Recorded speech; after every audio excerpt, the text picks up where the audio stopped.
Welcome you all to Kerala school tuition YouTube channel. ഇന്ന് നമ്മൾ discuss ചെയ്യാൻ പോകുന്നത് 7th സ്റ്റാൻഡേർഡിൻ്റെ ബേസിക് സയൻസ് അതിൻ്റെ 4th chapter through the alimentary canal.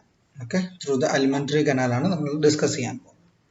So alimentary canal എന്ന് വെച്ചാൽ അന്നനാളം എന്ന് മലയാളത്തിൽ പറയുന്നത്. ഇതാണ് അലിമെൻ്ററി കനാൽ. നമ്മളൊരു ഹ്യൂമൻ ബീയിങ്ങിൻ്റെ അടുത്ത് നോക്കിക്കഴിഞ്ഞാൽ നമ്മളിവിടുന്ന് ഫുഡ് കഴിച്ച് ആ ഫുഡ് നമ്മുടെ വായിലൂടെ, നമ്മുടെ തൊണ്ടയിലൂടെ, അന്നനാളത്തിലൂടെ നമ്മുടെ സ്റ്റൊമക്കിൽ വന്നു. അവിടുത്തെ പ്രോസസ്സ് എല്ലാം കഴിഞ്ഞു.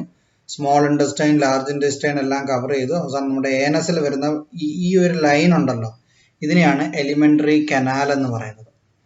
നമ്മളൊക്കെ വെള്ളം ഒഴുക്കി വിടുന്ന ഒരു കനാലുണ്ടല്ലോ, ഒരു കനാലിനകത്തോടെ ഇങ്ങനെ വെള്ളം ഒഴുകി പോകില്ലേ, അത് സ്റ്റാർട്ട് മുതൽ എൻഡ് വരെ പോകില്ലേ, അതേ ഒരു കൺസെപ്റ്റാണ് ഇവിടെ. ഇവിടെ നിങ്ങൾ ഫുഡ് കഴിച്ചു കഴിഞ്ഞാൽ ആ ഫുഡ് ഇതിലേക്കൂടെ കവർ ചെയ്ത് ഇവിടം വരെ വരും. അതിനിടയ്ക്ക് ആവശ്യമുള്ളവരെല്ലാം അതിൽ നിന്ന് വെള്ളം എടുക്കുകയും ചെയ്യും. സോ അതാണ് എലിമെൻ്ററി കനാൽ എന്ന് പറയുന്നത്. ക്ലിയർ? തുടങ്ങാൻ chapter. Sensing the smell of a plantain, Pathumma's goat made her appearance before me. I peeled off the skin and ate the plantain.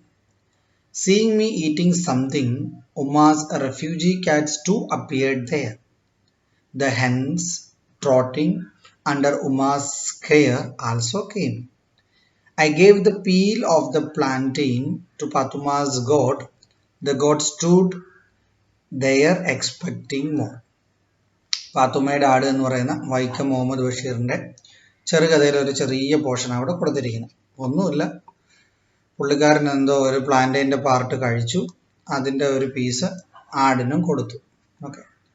Y is the peeled skin of plantain given to the god and not to the cat or the hens? ഇവിടെ ചോദിക്കുന്നത്, ഇപ്പോൾ നിങ്ങളൊരു example എടുക്കുകയാണെങ്കിൽ നിങ്ങളൊരു വെള്ളരിക്ക എടുക്കും. വെള്ളരിക്കകത്ത് നമ്മൾ എന്തോ ചെയ്യുന്നത്, ആ വെള്ളരിക്ക നമ്മുടെ സലാഡ് വെള്ളരിക്കയില്ലേ, ആ വെള്ളരിക്ക നമ്മൾ അതിൻ്റെ പുറത്തെ തൊലി ചെത്തിയിട്ട് അകത്തുള്ളത് നമ്മൾ കഴിക്കും.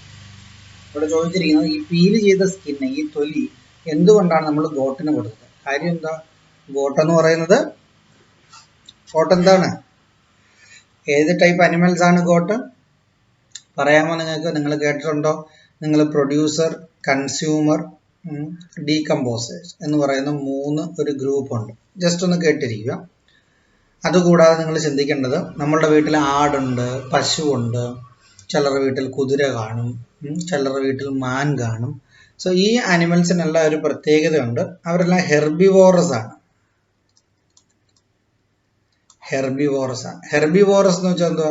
ഹെർബിവോറസ് എന്ന് പറയുന്നത് പ്ലാന്റ്സിനെ മാത്രം കഴിക്കുന്ന കംപ്ലീറ്റ്ലി വെജിറ്റേറിയൻ ആയിട്ടുള്ള ഗ്രൂപ്പാണ് ഹെർബിവോറസ് എന്ന് പറയുന്നത്. അവർക്ക് അതേ കഴിക്കാൻ പറ്റും. ഒരിക്കലും ഞങ്ങളുടെ വീട്ടിലെ ആടോ പശുവോ ഒന്നും ബീഫോ ചിക്കനോ ഒന്നും കഴിക്കാറില്ല. നിങ്ങളുടെ വീട്ടിൽ കഴിക്കാറുണ്ടോ? നിങ്ങളുടെ വീട്ടിൽ എപ്പോഴെങ്കിലും അമ്മ ഓക്കെ ഇന്ന് ചിക്കൻ കറി അല്ലേ, നമ്മുടെ ആടിനും കൂടെ അല്പം ചിക്കൻ കറി കൊടുക്കാം എന്ന് പറയാറുണ്ടോ? അതേ സമയത്ത് നമ്മളുടെ വീട്ടിലെ പട്ടിക്ക് വേണമെങ്കിൽ നമ്മൾ ചിക്കൻ കറി കൊടുക്കും, പൂച്ചയ്ക്ക് വേണമെങ്കിൽ നമ്മൾ ചിക്കൻ കറി കൊടുക്കും, ഹെന്നിന് വേണമെങ്കിൽ നമ്മൾ ഇത്തിരി ചിക്കൻ കറി കൊടുക്കും. ബാക്കി വരുന്ന ഇത്തിരി വേസ്റ്റ് തട്ടിയിട്ട് കൊടുത്താൽ അവർ കഴിക്കും. പക്ഷേ ആടിനും പശുവിനും ഒന്നും ഒരിക്കലും നമ്മൾ കൊടുക്കില്ല. കാര്യം അവർ ഹെർബിവോറസ് ആണ്. സോ പല ടൈപ്പുള്ള അനിമൽസ് ഉണ്ട്. ഹെർബിവോറസ് ഉണ്ട്, കാർണിവോറസ് ഉണ്ട്, ഒമിനിവോറസ് ഉണ്ട്. ഓക്കെ. സോ ഹെർബിവോറസ് എന്ന് പറയുന്നത് പ്ലാന്റ്സ് മാത്രം തിന്നുന്ന, നമ്മളുടെ മാൻ, ഡീർ, എലിഫന്റ് എപ്പോഴെങ്കിലും നിങ്ങൾ നോൺ വെജ് തിന്നുന്ന കണ്ടിട്ടുണ്ടോ? എലിഫന്റ് ആരെങ്കിലും കൊന്നിട്ട് തിന്നാറുണ്ടോ? എലിഫന്റ് തിന്നാറില്ല. ബട്ട് അതേ സമയത്ത് കാർണിവോറസ് നിങ്ങൾക്ക് എടുക്കാം, ടൈഗർ, ലയൺ. എപ്പോഴെങ്കിലും ടൈഗറോ ലയണോ പുല്ലോ പോച്ചയോ എങ്ങനെ തിന്നും നിങ്ങൾ കണ്ടിട്ടുണ്ടോ? ഗതികെട്ട പുല്ലും തിന്നു എന്ന് പറയുന്ന ഒരു പഴഞ്ചൊല്ലുണ്ടെങ്കിൽ പോലും tiger, lion they won't eat actually because they were completely non veg. അതാണ് കാർണിവോറസ് എന്ന് പറയുന്നത്. സോ ഹെർബിവോറസ് എന്ന് പറയുന്നത് പ്ലാന്റ്സ് ഈറ്റിംഗ് ആനിമൽസ്. കാർണിവോറസ് എന്ന് പറയുന്നത് ഫ്ലഷ് ഈറ്റിംഗ് ആനിമൽസ്, ഫ്ലഷ്, മാംസം. ഒമിനിവോറസ്, നമ്മളുടെ ഹ്യൂമൻ ബീയിങ് എന്ന് പറയുന്നത് ഒമിനിവോറസ് ആണ്. നമ്മൾ ചോറും കഴിക്കും, നമ്മൾ ചീരയും കഴിക്കും, ചിക്കനും കഴിക്കും, മട്ടനും ബീഫും എല്ലാം കഴിക്കും. That's what is omnivorous. Okay. So herbivorous, carnivorous, omnivorous. Why the peeled skin of plantain given to the goat? Because the goat is herbivorous animal and not to the cat or hens. ക്യാറ്റും ഹെന്നും ഒന്നും അവർ കഴിക്കത്തില്ല. അതൊന്നും. ഹെന്ന് പിന്നെയും കൊത്തിപ്പറക്കിയൊക്കെ തിന്നും. What are the various types of food that the got eat? നിങ്ങളുടെ വീട്ടിൽ നിങ്ങളുടെ got eat ചെയ്യുന്ന പലതരത്തിലുള്ള ഫുഡ് ഏതൊക്കെയാണെന്ന് എഴുതിയിരിക്കുന്നത്. ഗ്രാസ് കഴിക്കും, ശരിയല്ലേ? ഗ്രാസ് കഴിക്കും, പിന്നെ സെറൽസ് കഴിക്കും, കുക്ക്ഡ് സെറൽസ് കഴിക്കും. Cooked സെറൽസ്. Other organisms in the surrounding also take food. Observe the picture. ഇവിടെ മറ്റുള്ള പിക്ചറുകൾ കൊടുത്തിരിക്കുക. ലയൺ ഒരു കാട്ടുപോത്തിനെ തിന്നുവാണ്. ഇവിടെ നമ്മളുടെ ബട്ടർഫ്ലൈ ഹണി കഴിക്കുകയാണ്, അല്ലെങ്കിൽ നെക്ടാർ എന്ന് പറയാം. ഹണി അല്ലെങ്കിൽ നെക്ടാർ എന്ന് പറയാം, തേൻ, നെക്ടാർ എന്ന് പറയാം. ഇതേതോ ഒരു കിളി അവിടെ നിന്ന് പേരയ്ക്ക കടിച്ചു പറിക്കി തിന്നുവാണ്, ഗുവ. ഇവിടെ നമ്മുടെ വീട്ടിലെ പശു പാടത്ത് നിന്ന് പുല്ല് തിന്നുകയാണ്. ഇത് കാറ്റർപില്ലറാണ്. കാറ്റർപില്ലർ അല്ലെങ്കിൽ ഏതെങ്കിലും ഒരു ടൈപ്പ് പുഴു എന്ന് വിചാരിച്ചു. കാറ്റർപില്ലർ എന്തോ തിന്നുന്ന ഇലയാ തിന്നുന്നത്, ലീഫാണ് അവർ തിന്നുന്നത്. ഇത് ഫിഷാണ്. ഫിഷ് പല ലെവല് ഫിഷ് ഉണ്ട്. സ്മോൾ ഫിഷസ് മെയിൻലി ആൽഗൽ ഗ്രൂപ്പിനെയൊക്കെ തിന്നും. ലാർജ് ഫിഷ് ലൈക്ക് ഷാർക്കിനെ പോലെയുള്ളതൊക്കെ ആണെങ്കിൽ അവർ മറ്റുള്ള ഫിഷുകളെ തിന്നും. ഓക്കെ, സോ ഓരോരുത്തർക്കും ഓരോ ടൈപ്പ് ഫുഡാണ്. ഒരിക്കലും നിങ്ങൾ ചോറും കറിയും കൊണ്ട് നമ്മളുടെ ലയണിന് കൊടുത്ത ലയൺ കഴിക്കില്ല. Do all of them eat the same food? No. Okay. What is the diversity seen in the mode of procuring food? Complete the table given below and note it down in your science diary. അതായത് ഈ box fill ചെയ്യാനാണ് പറഞ്ഞിരിക്കുന്നത്. എല്ലാവരും ഒരേ രീതിയിലാണ് ഫുഡും കണ്ടെത്തുന്നത്. Procuring food means അവർ കണ്ടെത്തുന്നത്. Do they follow the same procedure? No. In the case of lion, if you take, they do predation. It is a predator. It is a predator. It is the prey. So the predator predate upon the prey. Then here it is butterfly. Butterfly suck honey or the nectar from the flower. So like that. മനസ്സിലാവുന്നു? ഇത് fill ചെയ്യാനാണ് പറഞ്ഞിരിക്കുന്നത്. ഒരു example അവർ എഴുതിയിട്ടുണ്ട്. Caterpillar. കണ്ട് ഇതാണ് caterpillar. ലീഫാണ് food. Mode of eating nibbles. ഇങ്ങനെ കൊച്ചു തുറന്ന് തിന്നുന്നതിനെ നിബിൾസ് എന്ന് പറയാം. ഓക്കെ, വേറെ എക്സാമ്പിൾ നമുക്ക് വേറെ എക്സാമ്പിൾ എന്ത് എഴുതാം? നിങ്ങൾക്ക് വേണമെങ്കിൽ ഇത് തന്നെ എഴുതാം. എക്സാമ്പിൾ ബട്ടർഫ്ലൈ എഴുതാം. ബട്ടർഫ്ലൈ. ഓക്കെ, അല്ലെങ്കിൽ നിങ്ങൾക്ക് വേണമെങ്കിൽ നമ്മളുടെ തേനീച്ച എഴുതാം. ബീസ്. രണ്ടായാലും കണക്കാം. ബട്ടർഫ്ലൈ, ബീസ്. അവരൊക്കെ എന്തോ തിന്നുന്ന നെക്ടാർ. ഹണിക്ക് നെക്ടാർ എന്നും പറയും. നെക്ടാർ ചെടിയിലൊക്കെ ഉള്ള ചെറിയ തേനിനെയാണ് നെക്ടാർ എന്ന് പറയുന്നത്.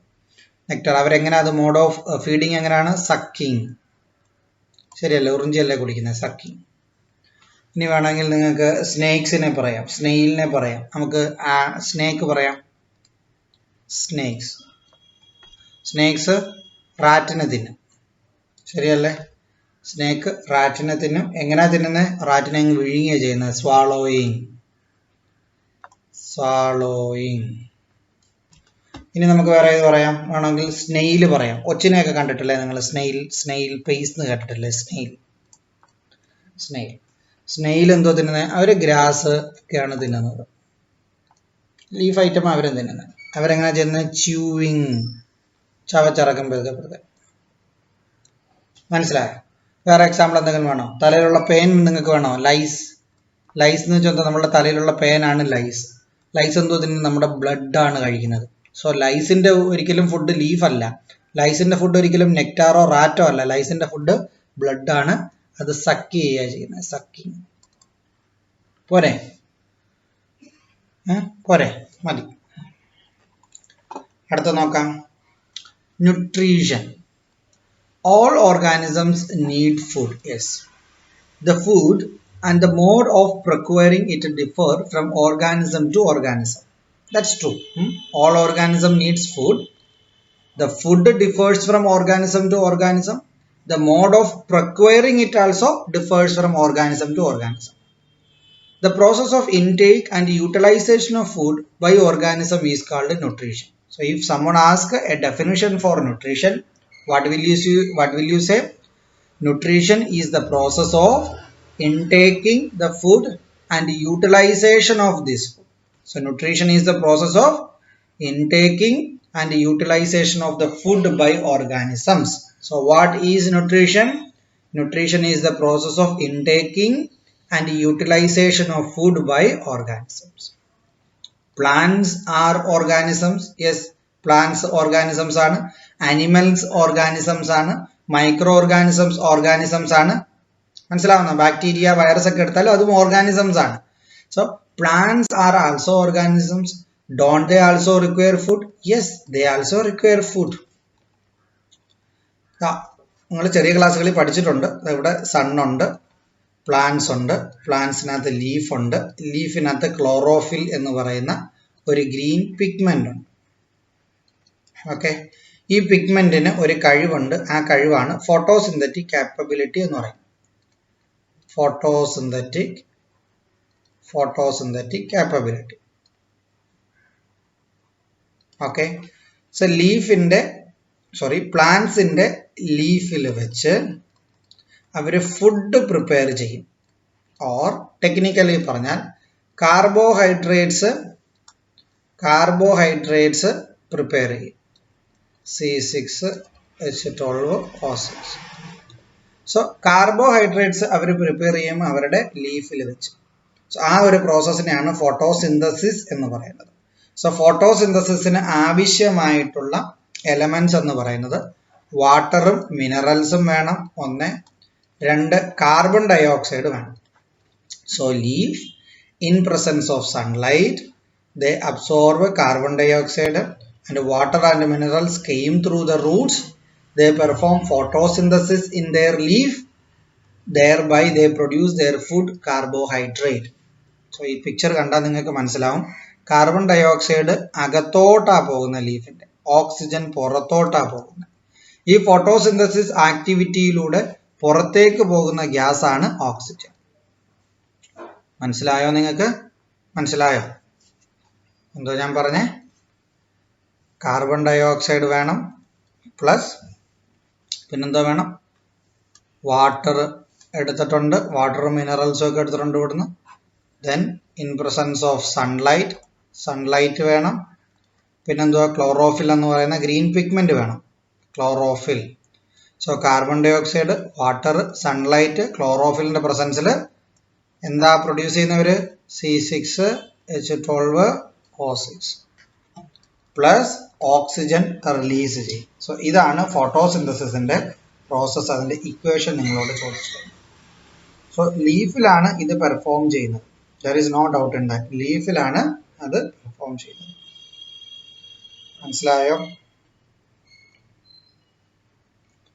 മനസ്സിലായെങ്കിൽ ബാക്കി ക്വസ്റ്റ്യൻസ് ഒന്ന് നിങ്ങൾ പറഞ്ഞു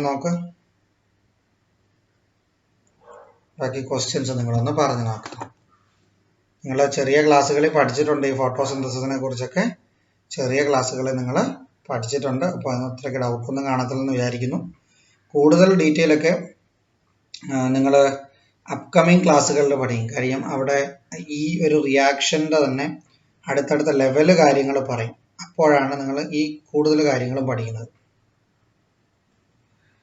okay, so carbon dioxide, water, C6H12O6, then oxygen.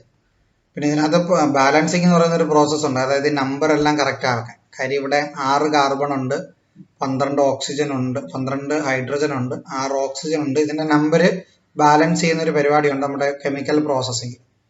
നമ്മൾ കെമിക്കൽ ഇക്വേഷൻ എഴുതുമ്പോൾ അങ്ങനെ നിങ്ങൾക്ക് കറക്റ്റായിട്ട് വേണമെങ്കിൽ ഇവിടെ 6CO2, 6H2O, 6O2 എന്ന് എഴുതാം. ഇപ്പോൾ കറക്റ്റ് ആയില്ലേ?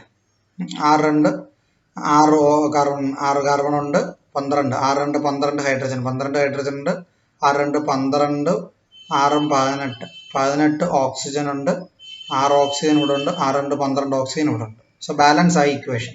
So what did we right?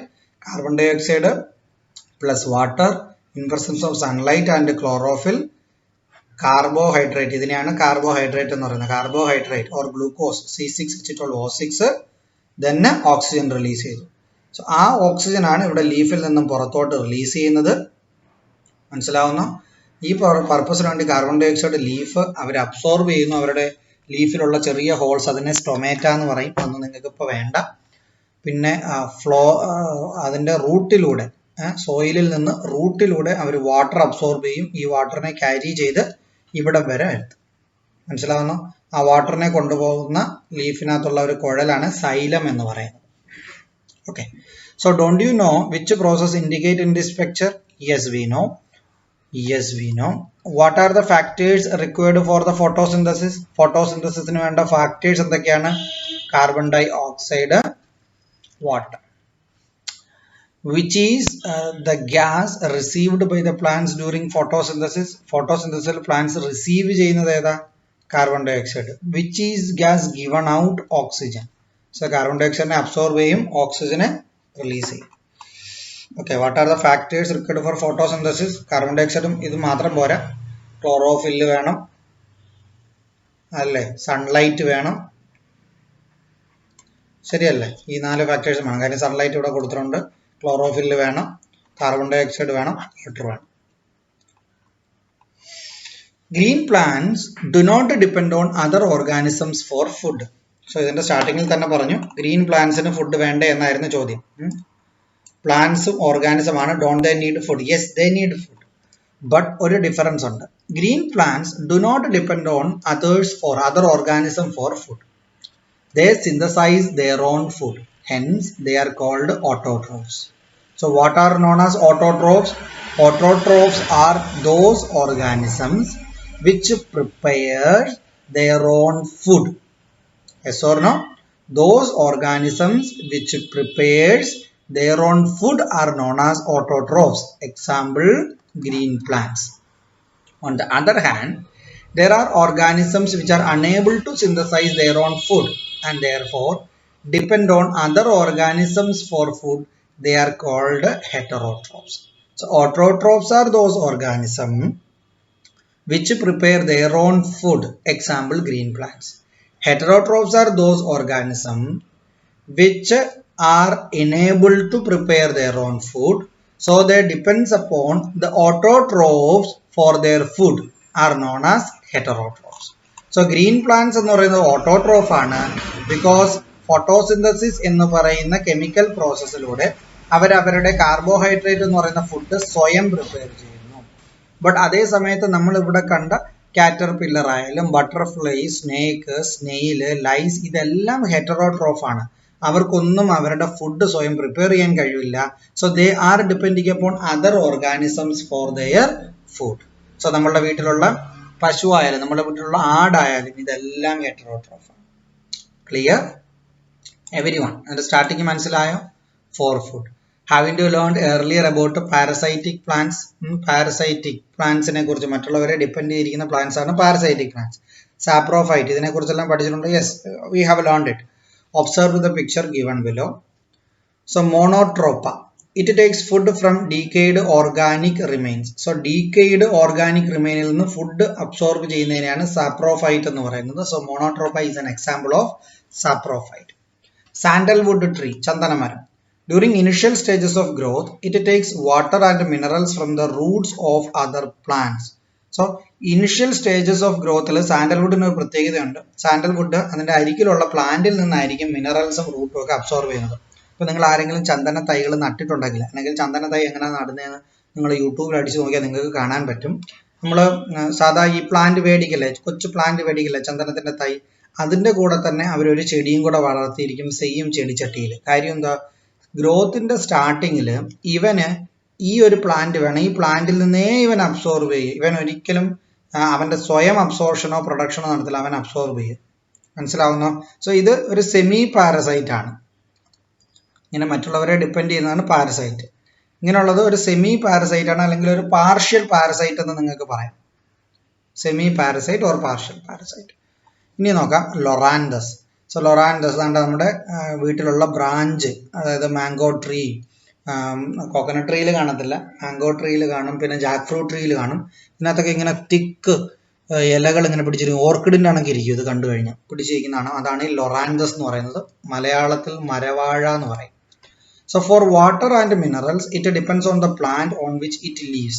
So ഏത് പ്ലാന്റിലാണോ ഇത് ലീവ് ചെയ്യുന്നത് അതിനെ വാട്ടറിനും മിനറൽസും ആ പ്ലാന്റിന്റെ ബ്രാഞ്ചസിൽ നിന്ന് അബ്സോർബ് ചെയ്യും. മനസ്സിലാവുന്ന കാര്യം എന്തുവാ? ഇവന്മാര് സോയിലല്ല ജീവിക്കുന്നത്, ഇവന്മാര് ഈ ഡയറക്റ്റ് ഈ പ്ലാന്റിലാണ് ജീവിക്കുന്നത്. ആ പ്ലാന്റിൽ നിന്നാണ് വാട്ടറും മിനറൽസും എടുക്കുന്നത്. ഗ്രീനറി ഉണ്ടായിട്ട് അവന്മാരുടെ ഫുഡ് സ്വയം പ്രിപ്പയർ ചെയ്യും. ഓക്കെ, സോ അതാണ് ലൊറാന്തസ് എന്ന് പറയുന്നത്. ഇനിയും Cuscuta for food it depends on the plant on which it lives. So ഇത് ഇത്തിൾ എന്നാണെന്ന് തോന്നുന്നു മലയാളം. ഇത്തിൾ, ഈ ഇത്തിൾ. സോ മരവാഴയും ഇത്തിളും തമ്മിലുള്ള വ്യത്യാസം എന്താണെന്ന് വെച്ചാൽ, ഇത് കണ്ടോ, four food it depends upon the plant in which it leaves. മനസ്സിലായോ? ഫുഡിന് വേണ്ടി അത് ജീവിക്കുന്ന പ്ലാന്റിനെ ഡിപ്പെൻഡ് ചെയ്യും. അതാണ് കസ്കൂട്ട. ആകാശവല്ലി എന്നും പറയാറുണ്ട് അതിന് കേട്ടോ. ആകാശവല്ലി എന്നും മലയാളത്തിൽ പറയാറുണ്ട് കസ്കൂട്ട ടൈപ്പിന്.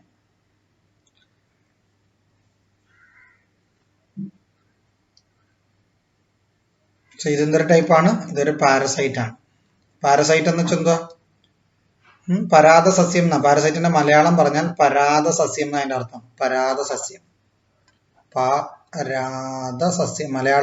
മലയാളം മീഡിയം ഉണ്ടെങ്കിൽ പരാതസസ്യം എന്ന് പറയും പാരസൈറ്റ്. സോ ഈ പാരസൈറ്റിന്റെ പ്രത്യേകത എന്ന് പറഞ്ഞാൽ അവർ ഫുഡിന് വേണ്ടി ഡയറക്റ്റ് ആയിട്ട് ഡിപ്പെൻഡന്റ് ആയിരിക്കും. പക്ഷെ ഇവിടെയൊക്കെ നിങ്ങൾ ശ്രദ്ധിച്ചാൽ മനസ്സിലാവും, മിനറൽസിന് വേണ്ടിയാണ് ഇവർ ഈ പ്ലാന്റിനെ ഡിപ്പെൻഡ് ചെയ്യുന്നത്. അത് പാർഷ്യൽ പാരസൈറ്റ് ആണ്. അങ്ങനെ ഓക്കെ ഓക്കെ. സോ ആകാശവല്ലിയാണ് കസ്കൂട്ട എന്ന് പറയുന്നത്.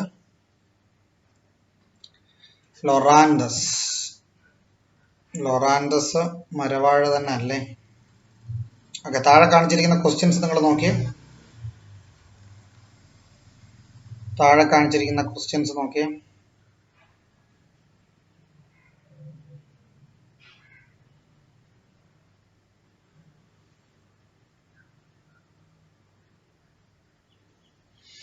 ഓക്കെ, സോ ഇതിനകത്ത് സാൻഡൽവുഡ് ട്രീ ഉണ്ട്. സാൻഡൽവുഡ് ട്രീ എന്ന് പറയുന്നത് വാട്ടറിനും മിനറൽസും വേണ്ടി അതിൻ്റെ അരികിലുള്ള പ്ലാന്റിനെ ഒരു പരിധി വരെ അത് ഡിപ്പെൻഡ് ചെയ്യും. അതുകൊണ്ടാണ് പാർഷ്യൽ പാരസൈറ്റ്.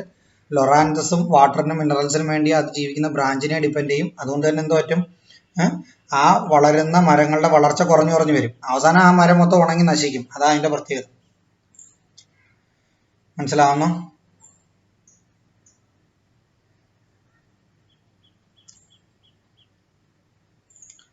എനിക്കൊന്ന് ഇത് മരവാഴയല്ല, ലൊറാന്തസ് ആണ്. ഇത്തിളെന്ന് തോന്നുന്നു കേട്ടോ.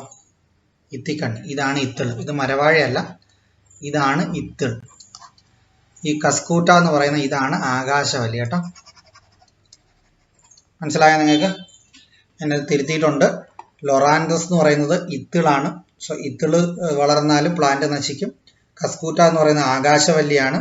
അതും ഒരു പാരസൈറ്റ് ആണ്. ഇത് കംപ്ലീറ്റ് പാരസൈറ്റ് ആണ്, ടോട്ടൽ പാരസൈറ്റ് ആണ്. ലൊറാന്തസ് പാർഷ്യൽ പാരസൈറ്റ് ആണ്. Classify the plants indicated in the picture, not them down the given below. Okay, so ഇതിനകത്ത് ടോട്ടൽ പാരസൈറ്റ് ആണ്. ടോട്ടൽ പാരസൈറ്റ് എന്ന് വെച്ചാൽ ഡയറക്റ്റ് ആയിട്ട് ഫുഡ് ആ പ്ലാന്റിൽ നിന്ന് അബ്സോർവ് ചെയ്യുന്നതാണ്. അതിന്റെ എക്സാമ്പിൾ ആണ് കസ്കൂട്ട. നിങ്ങൾക്ക് ഇവിടെ എഴുതാം, കസ്കൂട്ട ആകാശവല്ലി. പാർഷ്യൽ പാരസൈറ്റ് എന്ന് പറയുന്നത് ഇത് സാൻഡൽവുഡ് ട്രീ പാർഷ്യൽ പാരസൈറ്റ് ആണ്. ലൊറാന്തസും പാർഷ്യൽ പാരസൈറ്റ് ആണ്. കാര്യം ഇവൻ ഡയറക്റ്റ് ഫുഡ് അല്ല, ഇവൻ ഫുഡ് സ്വയം പ്രിപ്പയർ ചെയ്യുന്നുണ്ട്. പക്ഷെ വാട്ടറും മിനറൽസും അവൻ ഏത് പ്ലാന്റിലാണോ വളരുന്നത് അതിൽ നിന്നാണ് ഇവൻ അബ്സോർവ് ചെയ്യുന്നത്. അതിനെ ഇത്തിൾ എന്നാണ് പറയുന്നത് കേട്ടോ. സോ ഇത്തിള് ആകാശവല്ലി. പിന്നുള്ളത് സാപ്രോട്രോഫ് ഓർ സാപ്രോഫൈറ്റ്. സാപ്രോഫൈറ്റിന് എക്സാമ്പിൾ ആണ് മോണോട്രോപ്പ. കാര്യം വേസ്റ്റിൽ നിന്ന് ഫുഡ് പ്രൊഡ്യൂസ് ചെയ്യുന്നവരാണ്, ഫുഡ് അബ്സോർവ് ചെയ്യുന്നവരാണ് അവന്മാർ. What may be the reason for drying up of the branch on which Loranthus grow. Loranthus വളരുന്ന ബ്രാഞ്ച് ഡ്രൈയിങ് അപ്പ്, ഉണങ്ങിപ്പോകാനുള്ള കാരണം എന്താ? ബിക്കോസ് ആ ബ്രാഞ്ചിൽ നിന്നും മിനറൽസും വാട്ടറും എല്ലാം ഇവൻ അങ്ങ് എടുത്തു. അതുകൊണ്ട് തന്നെ അതിൻ്റെ ലീവ്സിന് മിനറൽസ് ഇല്ല, വാട്ടർ ഇല്ല, ഫോട്ടോസിന്തസിസ് പ്രൊഡ്യൂസ് ചെയ്യാൻ. അതുകൊണ്ടാണ് അത് ഡൈ ചെയ്യുന്നത്. Why? Because minerals are absorbed by the Loranthus from that branch. So the leaves on that branch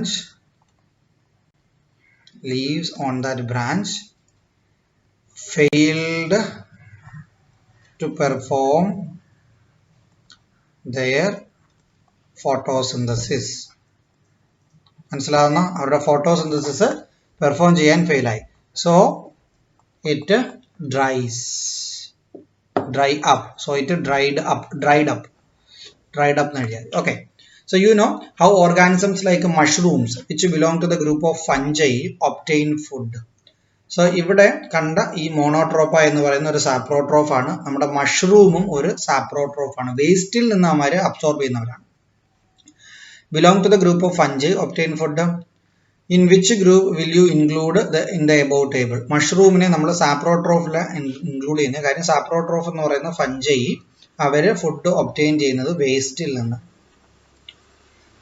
okay, clear everyone? എല്ലാം മനസ്സിലായി കാണുമെന്ന് വിശ്വസിക്കുന്നു. ഇതിനെയാണ് ഒന്നുകൂടെ ഒന്ന് വൈൻഡപ്പ് ചെയ്തിട്ട് പോവാം. ഇതാണ് ടോട്ടൽ പാരസൈറ്റ്.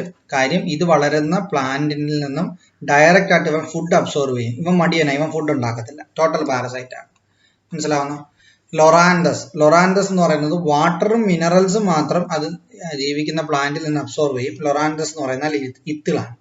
സോ കാലക്രമേണ ഈ ബ്രാഞ്ച് നശിക്കും. കാര്യം ഈ ബ്രാഞ്ചിനകത്തുള്ള എല്ലാം പോകും. അതുകൊണ്ടാണ് ഇത്തിളൊക്കെ കാണുന്നത് പറിച്ചു കളയണമെന്ന് പറയുന്നത്. മെയിനായിട്ട് നമ്മുടെ മാവിനെയൊക്കെ അറ്റാക്ക് ചെയ്യുന്നത്. പിന്നുള്ളത് സാൻഡൽവുഡ് ട്രീ. സാൻഡൽവുഡ് ട്രീ എന്ന് വെച്ചാൽ ചന്ദനമരം. അതും പാർഷ്യൽ പാരസൈറ്റ് ആണ്. കാര്യം അതിന്റെ വളർച്ചയുടെ കാലത്ത് അതിന് ഒരു അഡ്ജസന്റ് പ്ലാന്റിൽ നിന്ന് അബ്സോർബ് ചെയ്യും മിനറൽസും വാട്ടറും ഒക്കെ.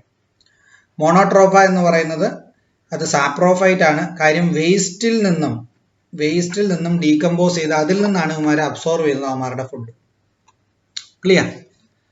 Next is inside and outside. അത് നമുക്ക് അടുത്ത ക്ലാസ്സിൽ പഠിക്കാം. സോ ഇവിടെ നമ്മൾ പ്ലാന്റ്സ് എങ്ങനെ പാരസൈറ്റ്സ് ആയിട്ട്, അത് ടോട്ടൽ പാരസൈറ്റ് ആയിട്ട് പാർഷ്യൽ പാരസൈറ്റ് ആയിട്ട് ഇവരെങ്ങനെ ആക്ട് ചെയ്യുന്നു എന്ന് നമ്മൾ കണ്ടെത്തി. ഇത് എവിടെ നിന്നാണ് വന്നത്? ഇത് ഹെറ്ററോട്രോപ്സിൽ നിന്നും ഓട്ടോട്രോപ്സിൽ നിന്നാണ് വന്നത്. ഗ്രീൻ പ്ലാന്റ്സ് ജനറലി ഓട്ടോട്രോപ്സ് ആണ്. കാരണം അവരുടെ ഫുഡ് സ്വയം പ്രൊഡ്യൂസ് ചെയ്യുന്നു by the process of photosynthesis.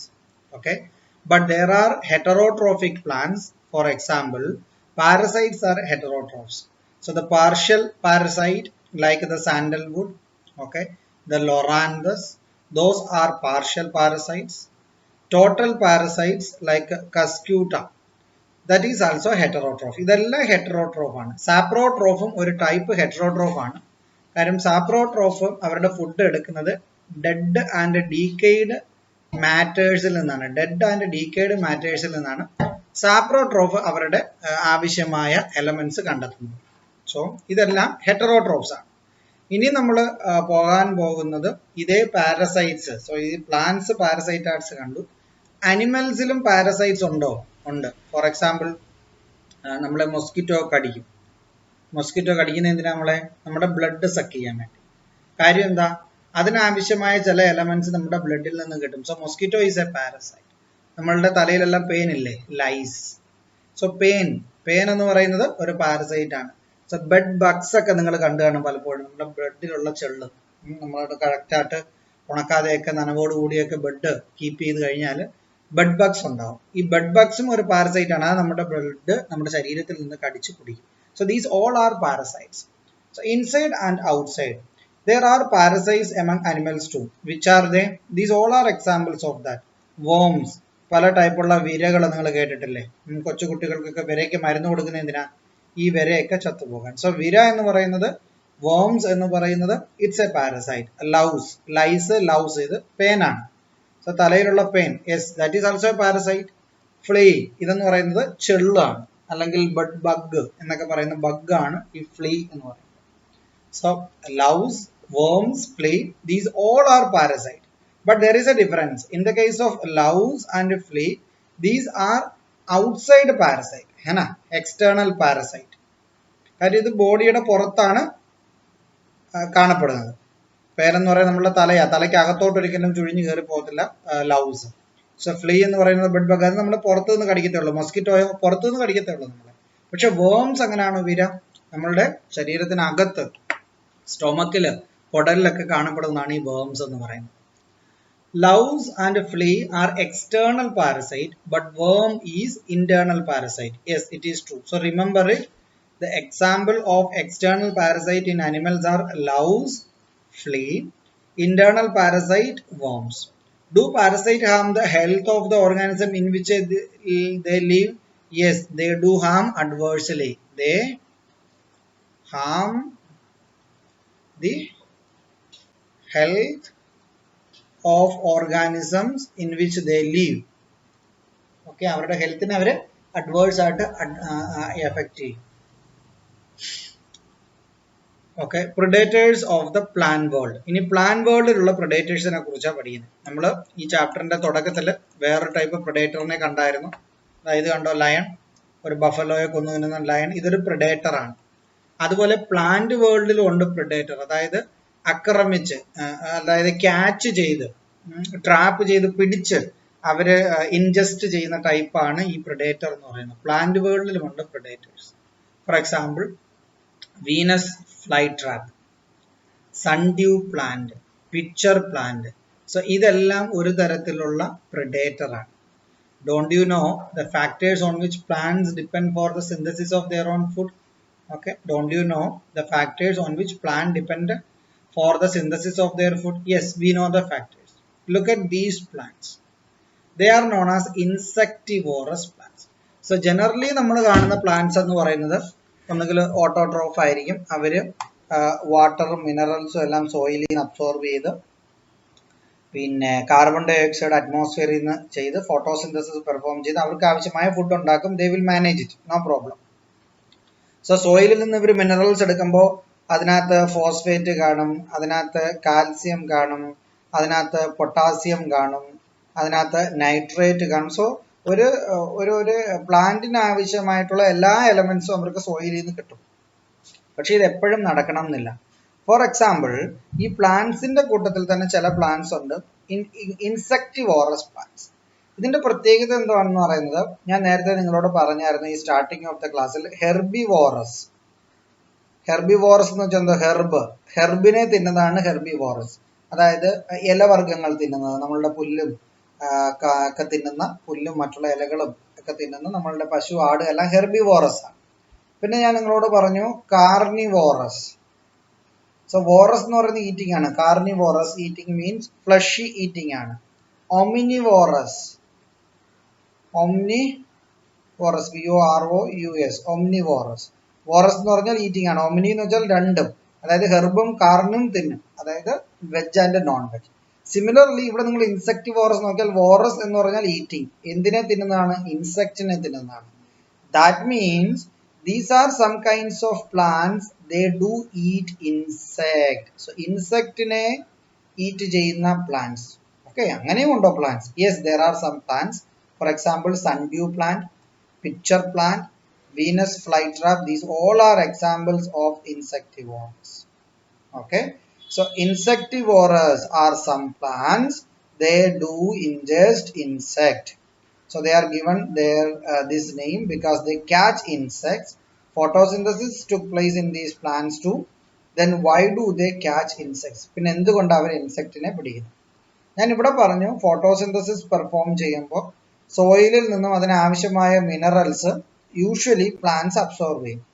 പക്ഷേ എല്ലാ സോയിലിലും എല്ലാത്തിനും ആവശ്യമായ മിനറൽസ് ഒന്നും കാണില്ല. അതുകൊണ്ടാണ് നമ്മൾ ഫെർട്ടിലൈസേഴ്സ് യൂസ് ചെയ്യുന്നത്. കെമിക്കൽ ആയാലും ബയോ ഫെർട്ടിലൈസേഴ്സ് ആയാലും നമ്മൾ യൂസ് ചെയ്യും പ്ലാന്റ്സിന്റെ ആവശ്യമായ എലമെന്റ്സിനെ നമുക്ക് പ്രൊവൈഡ് ചെയ്യാൻ വേണ്ടി. ഓക്കെ, പക്ഷെ ഈ ടൈപ്പ് പ്ലാന്റ്സിൽ, അതായത് ഇൻസെക്ടിവോറസ് പ്ലാന്റ്സ്, അവർ ജീവിക്കുന്നത് ഒരു അസിഡിക് കണ്ടീഷനിലാണ്. അപ്പൊ അവരുടെ സോയില് അത്രയും ന്യൂട്രിയൻസ് ഒന്നും കാണത്തില്ല. അതുകൊണ്ട് അവരുടെ നൈട്രജൻ എലമെന്റ്സിന്റെ, അതായത് ഈ നൈട്രജന്റെ റിക്വയർമെന്റിന് വേണ്ടി അവർ കണ്ടുപിടിച്ച ഒരു വേ ആണ് ഇൻസെക്ട്സിനെ ട്രാപ്പ് ചെയ്യുക എന്നുള്ളത്. സോ ഇതെല്ലാം ഒരുതരം ട്രാപ്പാണ്. ഇതിനകത്ത് ഇൻസെക്ട് വന്നിരിക്കും, ഇതങ്ങ് അടയും, തീർന്നു. ഇൻസെക്റ്റിനെ പിന്നെ അവര് അവരുടെ എൻസൈം ഉപയോഗിച്ച് ഡൈജസ്റ്റ് ചെയ്തെടുക്കും. പിക്ചർ പ്ലാന്റിന്റെ ഈ കുട പോലെ ഇരിക്കുന്ന ഇതിനകത്തോടെ ഇൻസെക്ട് കയറിപ്പോയാൽ അവൻ ട്രാപ്പായി, അവന് പുറത്ത് വരാൻ പറ്റില്ല. ഇത് കണ്ടോ, ഇതിനകത്ത് വന്നിരുന്നു കഴിഞ്ഞാൽ അവൻ ട്രാപ്പായി. ഓക്കെ, സോ എന്തുകൊണ്ടാണ്, why do they catch the insect, or what is the reason for the formation of insectivorous plants, or what is the reason for the evolution? ഇങ്ങനെ ഒരു പുതിയ ട്രെൻഡ് ഒക്കെ വരുന്നതിന് എവല്യൂഷൻ എന്ന് പറയുന്നത്. So what is the reason for the evolution of insectivorous plant? That is given in this box. So ഈ box വായിച്ചാൽ നിങ്ങൾക്ക് കിട്ടും. Elements like carbon, hydrogen, phosphorus, nitrogen, sulfur, calcium, ions are required for plants in large quantities. Once more, elements like carbon, hydrogen, phosphorus, nitrogen, sulfur, calcium and iron are required for plants in large quantities. You know that certain, so you know certain bacteria present in the soil like acetobacter, nitrobacter, അതുപോലെ തന്നെ നമ്മളുടെ rhizobium പ്ലാന്റ്സിന്റെ leguminous പ്ലാന്റ്സിന്റെ റൂട്ടിൽ ജീവിക്കുന്ന rhizobium എന്ന് പറയുന്ന bacteria. Okay, ഇത് സോയിലിൽ free ആയി കാണപ്പെടുന്ന ബാക്ടീരിയയാണ് Azotobacter, Nitrobacter plus rhizobium bacteria in the nodules of leguminous plants. They convert atmospheric nitrogen into nitrate. So atmospheric nitrogen nitrates ആക്കി കൺവേർട്ട് ചെയ്യുന്നു ഫ്രീ ലിവിംഗ് ബാക്ടീരിയ ആയ അസറ്റോബാക്ടറും നൈട്രോബാക്ടറും ലെഗുമിനസ് പ്ലാന്റിന്റെ റൂട്ടിന്റെ നൊഡ്യൂളിൽ കാണപ്പെടുന്ന റൈസോബിയം. സോ നൈട്രജനെ നൈട്രേറ്റ് ആയി കൺവേർട്ട് ചെയ്യുന്നു. So these bacteria may not be present in soil with high acidity.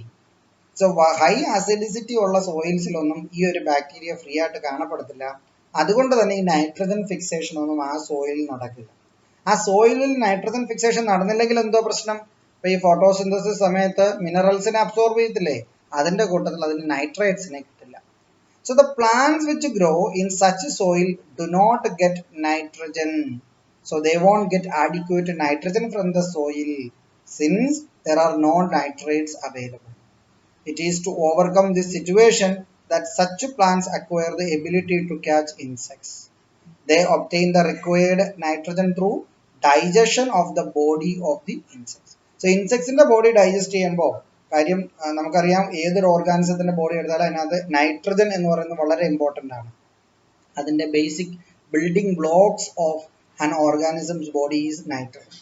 So ഈ ഇൻസെക്ട്സിനെ catch ചെയ്തിട്ട് അവന്മാരെ ഡൈജസ്റ്റ് ചെയ്യുമ്പോൾ അതിന് നൈട്രജൻ ഫ്രീ ആയിട്ട് കിട്ടും. ആ നൈട്രജനെ ആ പ്ലാന്റിന്റെ പർപ്പസിന് വേണ്ടി യൂസ് ചെയ്യും. ഓക്കെ, സോ സിമ്പിൾ ആയിട്ട് ചോദിച്ചാൽ why there is insectivorous plants? Because these plants require nitrogen for their body building or that require nitrogen for their survival. So ഒറ്റ സെന്റൻസിൽ നിങ്ങൾക്ക് ആൻസർ പറയണമെങ്കിൽ why there is insectivorous plants or why do they catch insects? Because these plants require nitrogen for their survival. Okay, they meet their nitrogen requirement by digestion of the body of these caught insects. Clear? So ഇത് വളരെ clear ആയിട്ട് ഓർത്തിരിക്കേണ്ടതാണ്, higher ക്ലാസ്സിലും ആവശ്യമാണ്. ഈ Venus fly trap, sundew plants, pitcher plants, these all are examples of parasitic plants. Sorry, parasitic plants alla, predator plants. Okay, food in humans. ഇനി തൊട്ട് നമ്മൾ ഹ്യൂമൻസിന്റെ കാര്യമാണ് പഠിക്കാൻ പോകുന്നത്. എലിമെന്ററി കനാലിൽ ഹ്യൂമൻസിന്റെ പാർട്ടാണ് ഇനി നമ്മൾ ശ്രദ്ധിക്കാൻ പോകുന്നത്. The energy required for life activities is obtained from food. Yes, let us examine the changes that food undergoes within our body. നമ്മൾ വായിലൂടെ കഴിക്കുന്ന ഫുഡ് താഴെ എത്തുമ്പോൾ എന്തൊക്കെ ചേഞ്ച് ആണ് നടക്കാൻ പോകുന്നതെന്നാണ് നമ്മൾ ഇനി ഈ ചാപ്റ്ററിൽ പഠിക്കാൻ പോകുന്നത്. Food first reaches the mouth. Yes, it is, there is no doubt in that food first reaches the mouth. നമ്മൾ ഈ ചാപ്റ്ററിന്റെ തുടക്കത്തിൽ ഞാൻ നിങ്ങൾക്ക് ഇങ്ങനെ ഒരു പിക്ചർ കാണിച്ചാൽ, എലിമെന്ററി കനാൽ എന്ന് പറയുന്നത് ഇവിടെ തുടങ്ങി ഇവിടെ ഏനസിൽ എൻഡ് ചെയ്യുന്ന സാധനമാണ് ഈ എലിമെന്ററി കനാൽ എന്ന് പറയുന്നത്. സോ ഫുഡ് ആദ്യം വരുന്ന എവിടെ? മൗസ്. അവസാനം വരുന്ന എവിടെ? ഏനസ്. മനസ്സിലാവുന്നോ? ഇതിനിടയ്ക്ക് എന്തെല്ലാം പ്രോസസ്സ് നടക്കുന്നു, അതാണ് ഒരു എലിമെന്ററി കനാലിൽ നടക്കുന്ന പ്രോസസ്സ് എന്ന് പറയുന്നത്. സോ ഫുഡ് ആദ്യം വരുന്ന എവിടെ? മൗത്തിൽ. Doesn't it? Yes. What changes does the food undergo inside the mouth? ഫുഡിന് എന്ത് ചേഞ്ച് സംഭവിക്കുന്നു എന്നാണ് ചോദിക്കുന്നത്. What role do lips, teeth, tongue play in this? Observe the change on your own while having food and write down the observation. Observation എഴുതാനാണ് പറഞ്ഞിരിക്കുന്നത്. Okay, so what happens to the food in the mouth? എന്തോ സംഭവിക്കുന്നത്? ഫുഡിൽ നമ്മൾ food shadow ചെയ്ത് കഴിഞ്ഞാൽ ഈ lips അങ്ങ് ക്ലോസ് ആവും.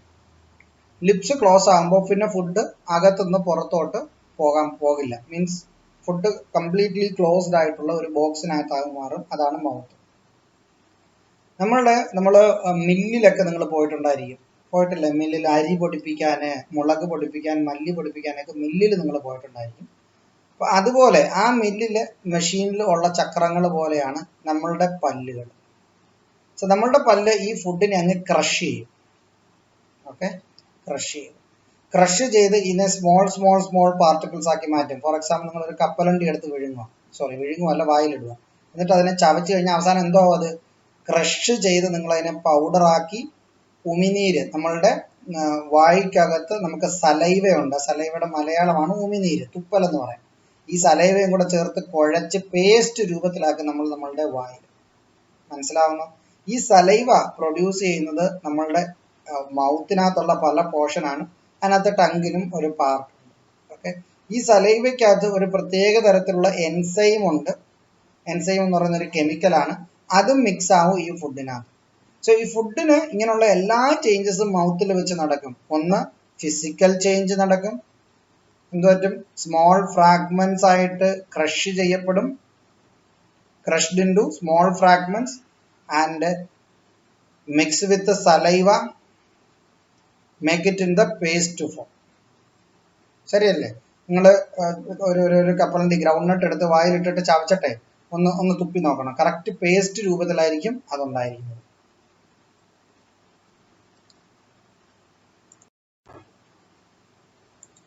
ഒരു പേസ്റ്റ് രൂപത്തിലായിരിക്കും അതുണ്ടായിരിക്കുന്നത്.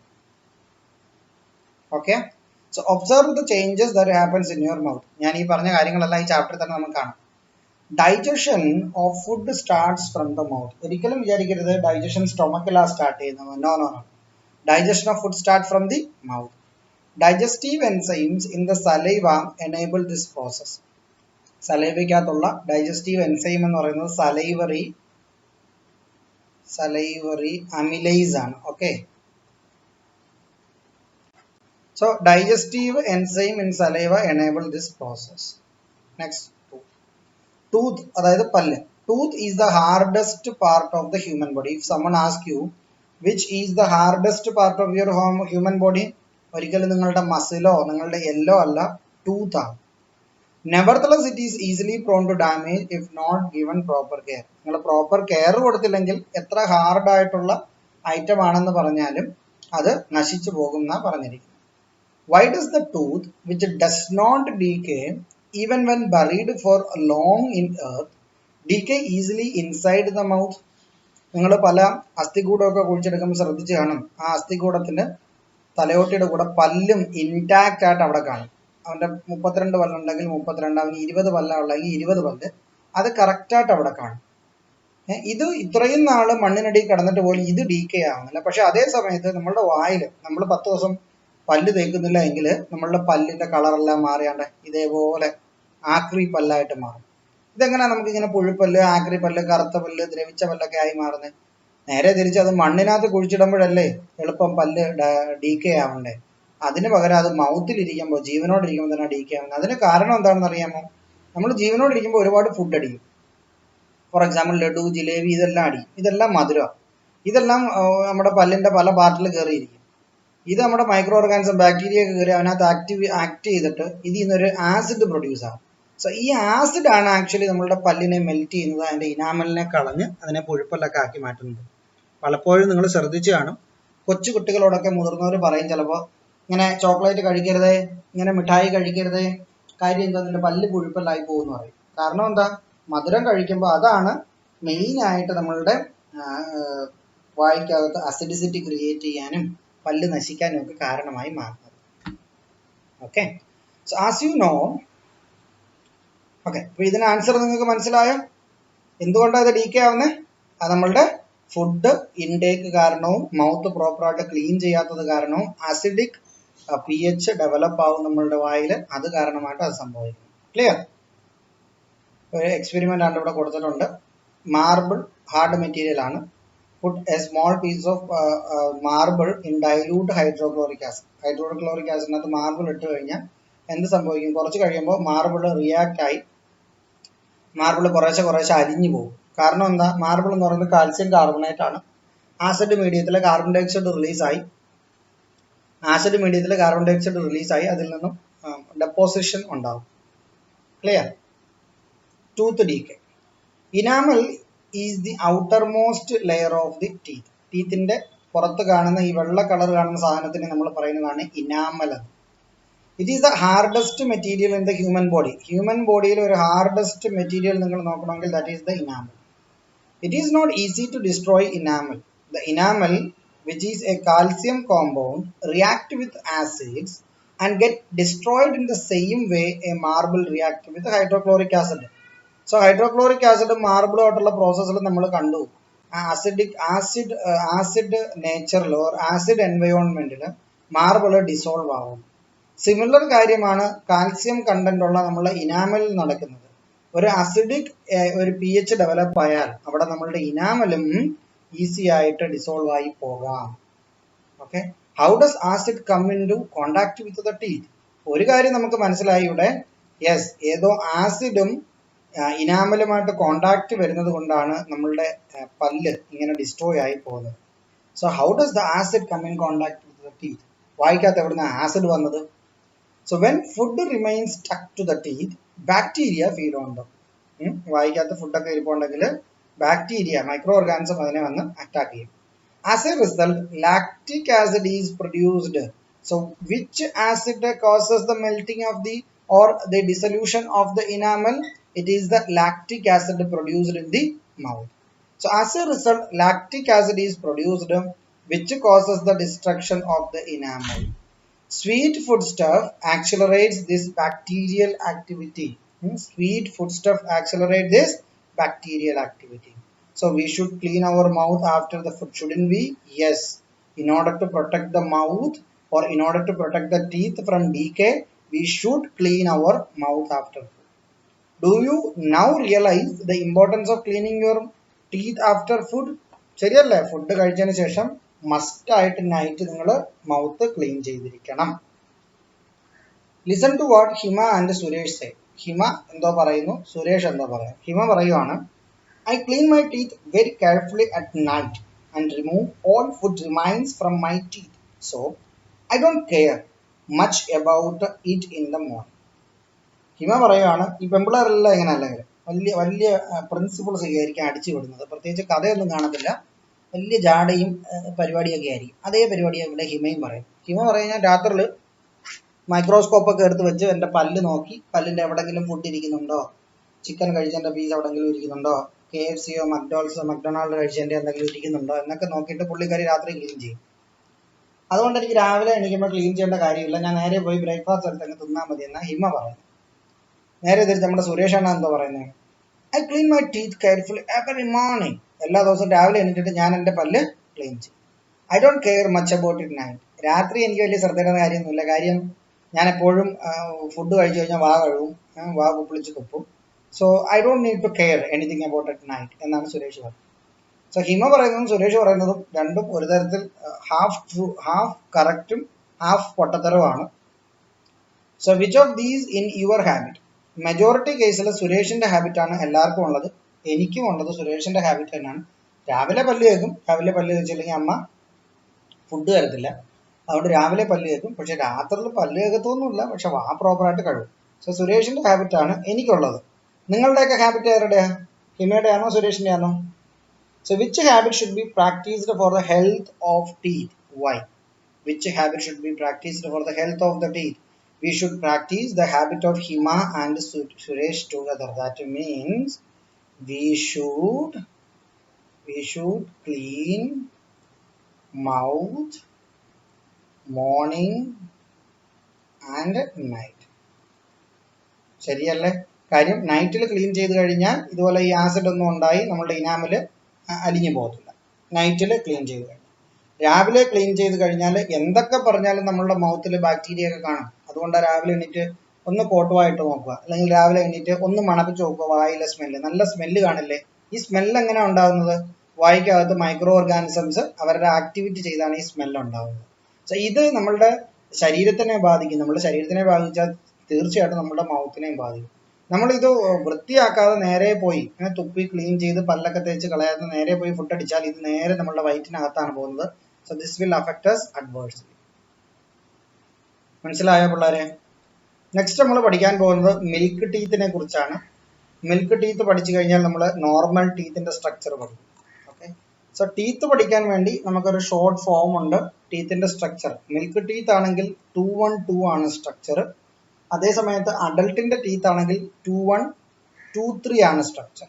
ഓക്കെ, സോ ഇതിനെ 4 കൊണ്ട് ഗുണിച്ചാൽ നമുക്ക് ആക്ച്വൽ ടീത്തിന്റെ എണ്ണം കിട്ടും. ഇപ്പോൾ നമ്മളുടെ വീട്ടിൽ കൊച്ചു പിള്ളേരൊക്കെ ഇല്ലേ, എൻ്റെ ഒരു കൊച്ചല്ലേ, അവന് പല്ല് കിളിച്ച് വരുന്നതേ ഉള്ളൂ. സോ ഇവന്റെ പല്ലിനെ നമ്മൾ മിൽക്ക് ടീത്ത് എന്ന് പറയുന്നത്, പാൽപ്പല്ല് എന്ന് പറയുന്നത്, ഏകദേശം 6 വയസ്സിന് താഴെയുള്ള 6 ഇയേഴ്സിന് താഴെയുള്ള പിള്ളേരുടെ പല്ലിനെയാണ് നമ്മൾ മിൽക്ക് ടീത്ത് എന്ന് പറയുന്നത്. സോ അവർക്ക് ഉണ്ടാകുന്ന പല്ലെന്ന് പറയുന്നത് 2-1-2, 2+2 4+5, 5x4, ടോട്ടലി 20 പല്ലുകൾ മാത്രമേ അവർക്ക് കാണൂ. പക്ഷെ ടീച്ചറിനെ പോലെയുള്ള ഒരു അഡൾട്ട് ആളുടെ പല്ലിന്റെ എണ്ണം എടുത്തു കഴിഞ്ഞാൽ 2+4+5+8, 8x4 ഈസ് 32. 32 പല്ല് കാണും ടീച്ചറിനൊക്കെ. ഓക്കെ, പക്ഷെ അതേ സമയത്ത് 6 വയസ്സിന് താഴെയുള്ള കുട്ടികൾക്ക് എടുത്തു നോക്കിയാൽ 20 ടീത്തേ ഉള്ളൂ. സോ ഈ 20 ടീത്ത് ഉള്ള ഇവന്റെ ടീത്താണ് മിൽക്ക് ടീത്ത്, പാൽപ്പല്ല് എന്ന് പറയുന്നത്. ഈ 32 ടീത്ത് എന്ന് പറയുന്നതാണ് നമ്മുടെ അഡൾട്ടിന്റെ പല്ല്. ഓക്കെ, സോ ഈ 20 പല്ലിനകത്ത് ആരെങ്കിലും അടിച്ചു കൊഴിച്ചാലും കുഴപ്പമില്ല, പല്ല് വീണ്ടും കിളിച്ചു വരും. ഈ 32 പല്ല്, ഫോർ എക്സാമ്പിൾ സാറിന്റെ പല്ല്, സാർ എന്തെങ്കിലും പറയുമ്പോൾ ആരെങ്കിലും വന്ന് ചെവുക്കലൊക്കെ ഒരു അടി വരുക, 2 പല്ലങ്ങ് പോയി, 30ആയി. സോ ആ 2 പല്ല് പിന്നെ നീ കിളിച്ചു വരുമോ? ഇല്ല. സോ ഈ 32 പല്ല് നമ്മുടെ അഡൾട്ടിനകത്തുള്ളത് it's of permanent nature. There is no alternative, there is no replacement. ഇത് ടെമ്പററി ആണ്, അവൻ എപ്പോഴും റീപ്ലേസ്മെന്റ് ആണ്. അതുകൊണ്ട് കൊച്ചു കുട്ടികൾ തെള്ളി വീണും 10 പല്ല് പോയെന്ന് പറഞ്ഞ് കുഴപ്പമൊന്നുമില്ല, ആ പല്ലെല്ലാം ഞാൻ തിരിച്ച് കിളിച്ചു വരും. മനസ്സിലാവുന്നത്? നിങ്ങൾ അഡൾട്ട് ആകുമ്പോഴേക്കും ആ പല്ലൊക്കെ തെളിച്ചു വരും. എപ്പോഴാണ് അഡൾട്ട് ആവുന്നത്? അഡൾട്ട് ആവുന്നത് എപ്പോഴാണ്? പ്രായമാകുമ്പോൾ അഡൾട്ട് ആവും. ഓക്കെ, സോ ഇതാണ് നമുക്ക് ഇനി പഠിക്കേണ്ടത്, മിൽക്ക് ടീത്ത്. ഈ ടീത്ത് ഏതൊക്കെ ടൈപ്പ് ടീത്താണ് നമുക്ക് ഉള്ളതെന്ന് നോക്കണം. പിന്നെ ജേർണി ഓഫ് ഫുഡ് നോക്കണം. Do you have a little brother or sister? ബ്രദറോ സിസ്റ്ററോ ഒക്കെ ഉണ്ടോ നിങ്ങളുടെ വീട്ടിൽ? ഇല്ലെങ്കിലും കുഴപ്പമില്ല, അയലത്തെ വീട്ടിലെ ബ്രദറിനെ സിസ്റ്ററിനെ നോക്കിയാലും മതി. Have you noticed teeth sprouting in the mouth of small children? കൊച്ചു പിള്ളേരുടെ വായിൽ പല്ല് കിളിച്ചു വരുന്ന ശ്രദ്ധിച്ചിട്ടുണ്ടോ? At which age do teeth sprout in children? പിള്ളേരുടെയൊക്കെ വായിൽ പല്ല് കിളിച്ചു വരുന്ന സമയം ഇപ്പോൾ എത്രയാണ്?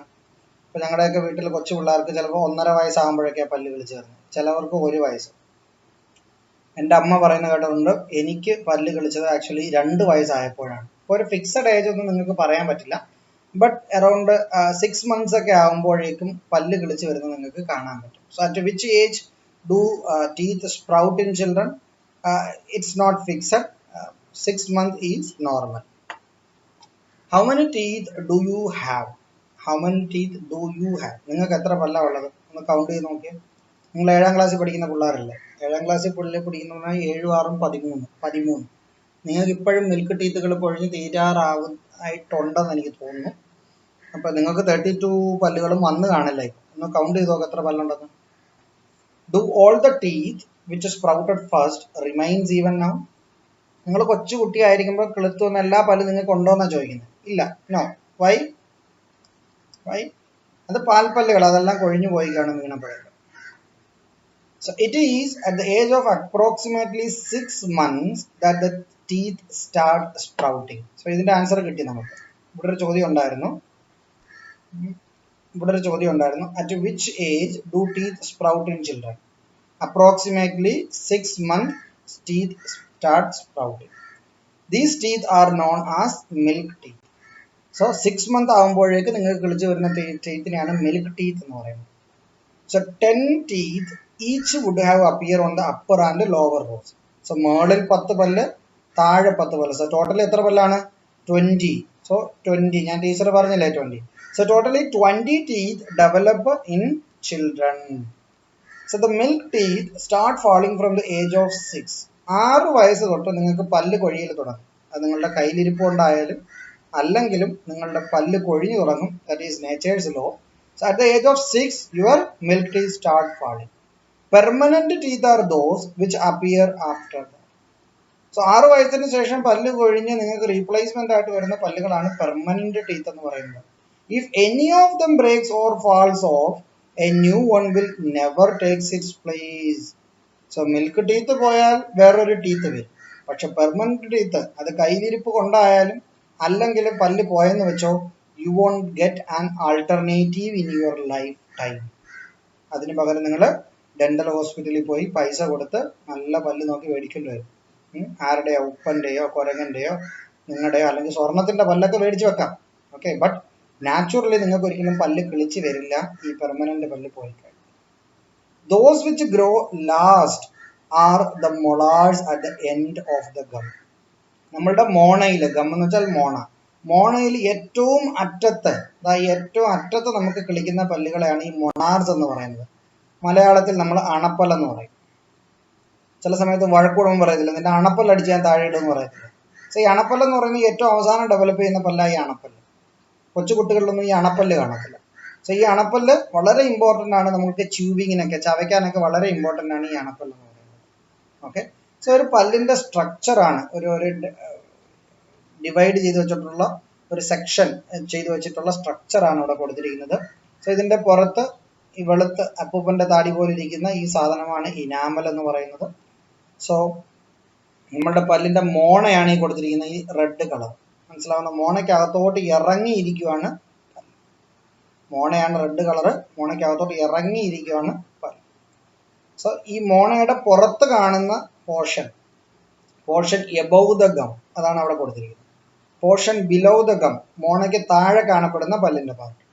സോ ഒരു പല്ലിൻ്റെ ഒരു 25% ഇവിടെ കാണുകയാണെങ്കിൽ 75% മോണയ്ക്ക് അടിയിലാണ്. അതുകൊണ്ടാണ് പലപ്പോഴും പല്ലെടുക്കാനൊക്കെ ഡെന്റൽ ഹോസ്പിറ്റലിൽ നിങ്ങൾ പോയി കഴിഞ്ഞാൽ ചിലപ്പോൾ സർജറിയൊക്കെ നടത്തി ഇവിടെ കീറി മുറിച്ചൊക്കെ ആയിരിക്കും ഇത് എടുക്കുന്നത്. Okay, that's A very huge process, very difficult activity ആണ്. സോ മേളിൽ കാണപ്പെടുന്ന പോർഷനാണ് ഇത്രയും, താഴെ കാണപ്പെടുന്ന പോർഷനാണ് ഇത്രയും. ഓക്കെ, സോ അതിൻ്റെ ഔട്ടറിൽ കാണപ്പെടുന്ന വൈറ്റ് കളറാണ് ഇനാമൽ എന്ന് പറയുന്നത്. ടു ചൂ ആൻഡ് ഗ്രൈൻഡ്, ചവയ്ക്കാനും പൊടിക്കാനും ഒക്കെയാണ് നമുക്ക് പല്ല്. നമ്മളുടെ നെല്ലിൽ നമ്മൾ പോയി മല്ലിയും മുളകും ഒക്കെ പൊടിപ്പിക്കുന്നതാണൊക്കെ നമുക്ക് ചവയ്ക്കാനും പൊടിക്കാനും ഒക്കെ ഉപയോഗിക്കുന്നതാണ്. Are all our teeth similar, നമ്മുടെ എല്ലാ ടീത്തും സിമിലർ ആണോ? Is there any difference in the use of each of them? ഓരോ ടീത്തിന്റെ യൂസിന് ഡിഫറൻസ് ഉണ്ടോ? ഉണ്ട്, തീർച്ചയായിട്ടും ഉണ്ട്. എന്താണെന്ന് നിങ്ങൾ വറീഡ് ആവണ്ട, ഈ ബോക്സ് വായിക്കുമ്പോൾ മനസ്സിലാവും. ഓക്കെ, സോ ഇവിടെ നമ്മളുടെ പല്ലിന്റെ രണ്ട് മുകളിലത്തെ താഴത്തെ മോണയാണ് കൊടുത്തിരിക്കുന്നത്. Dentition of a 14 years old. Dentition means അവൻ്റെ ഡെന്റലിന്റെ സ്ട്രക്ചർ. 14 വയസ്സുള്ള ഒരു പയ്യന്റെ ഡെന്റലിന്റെ സ്ട്രക്ചറാണ് 14 years old. അതായത് 6, 7, 13, 14, അതായത് നിങ്ങളുടെ പ്രായം അല്ലേ. അപ്പം നിങ്ങൾക്ക് എല്ലാവർക്കും അന്നേരം അണപ്പല്ലൊക്കെ വന്നു കഴിഞ്ഞു. ഓക്കെ, അപ്പം നിങ്ങളുടെ അണപ്പല്ല് ഇനി ആരെങ്കിലും അടിച്ച് താഴെ ഇടാം, സൂക്ഷിച്ചോ. അപ്പോൾ നിങ്ങളുടെ പല്ലിൻ്റെ കൗണ്ട് ചോദിച്ചു കഴിഞ്ഞാൽ നിങ്ങൾക്ക് 32 എന്ന് എഴുതാം. കാര്യം ഇവിടെ പറഞ്ഞിട്ടുണ്ട് incisors, canine, premolars, molars. So incisors, canine, premolars, molars. Okay, so ഇതൊരു കോഡാണ്, ICPM. Okay, ICPM, incisors, canine, premolars, molars. ഇനി നിങ്ങൾ ഓർക്കേണ്ടത് 2, 1, 2, 3 ഇതായിരിക്കും ഓർഡർ. ഇതെവിടെ സാറേ 2, 1, 2, 3? ഈ ഒരു പല്ല് നിങ്ങൾ എടുത്തു കഴിഞ്ഞാൽ ഇങ്ങനെ നിങ്ങൾ ഇതിനെ ഡിവൈഡ് ചെയ്യുക. ഇത് നിങ്ങളുടെ ലോവർ ജോ, കീഴ്ത്താടിയാണ്. അതേപോലെ ഇവിടെ വന്നു കഴിഞ്ഞാൽ ഇത് അപ്പർ ജോ. ഓക്കെ, സോ ഈ ലോവർ ജോയുടെ മിഡിലിൽ നിന്നും റൈറ്റിലോട്ട്, മിഡിലിൽ നിന്നും ലെഫ്റ്റിലോട്ട്. സോ സിമിലർ ആയിരിക്കും അപ്പർ ജോയുടെ മിഡിലിൽ നിന്ന് റൈറ്റും ലെഫ്റ്റും. മനസ്സിലായോ നിങ്ങൾക്ക്? സോ ലോവർ ജോ, അപ്പർ ജോ. സോ 2, 1, 2, 3. സോ 2, 1, 2, 3. അവിടെ 3 വരേണ്ടത്. 2, 1, 2, 3.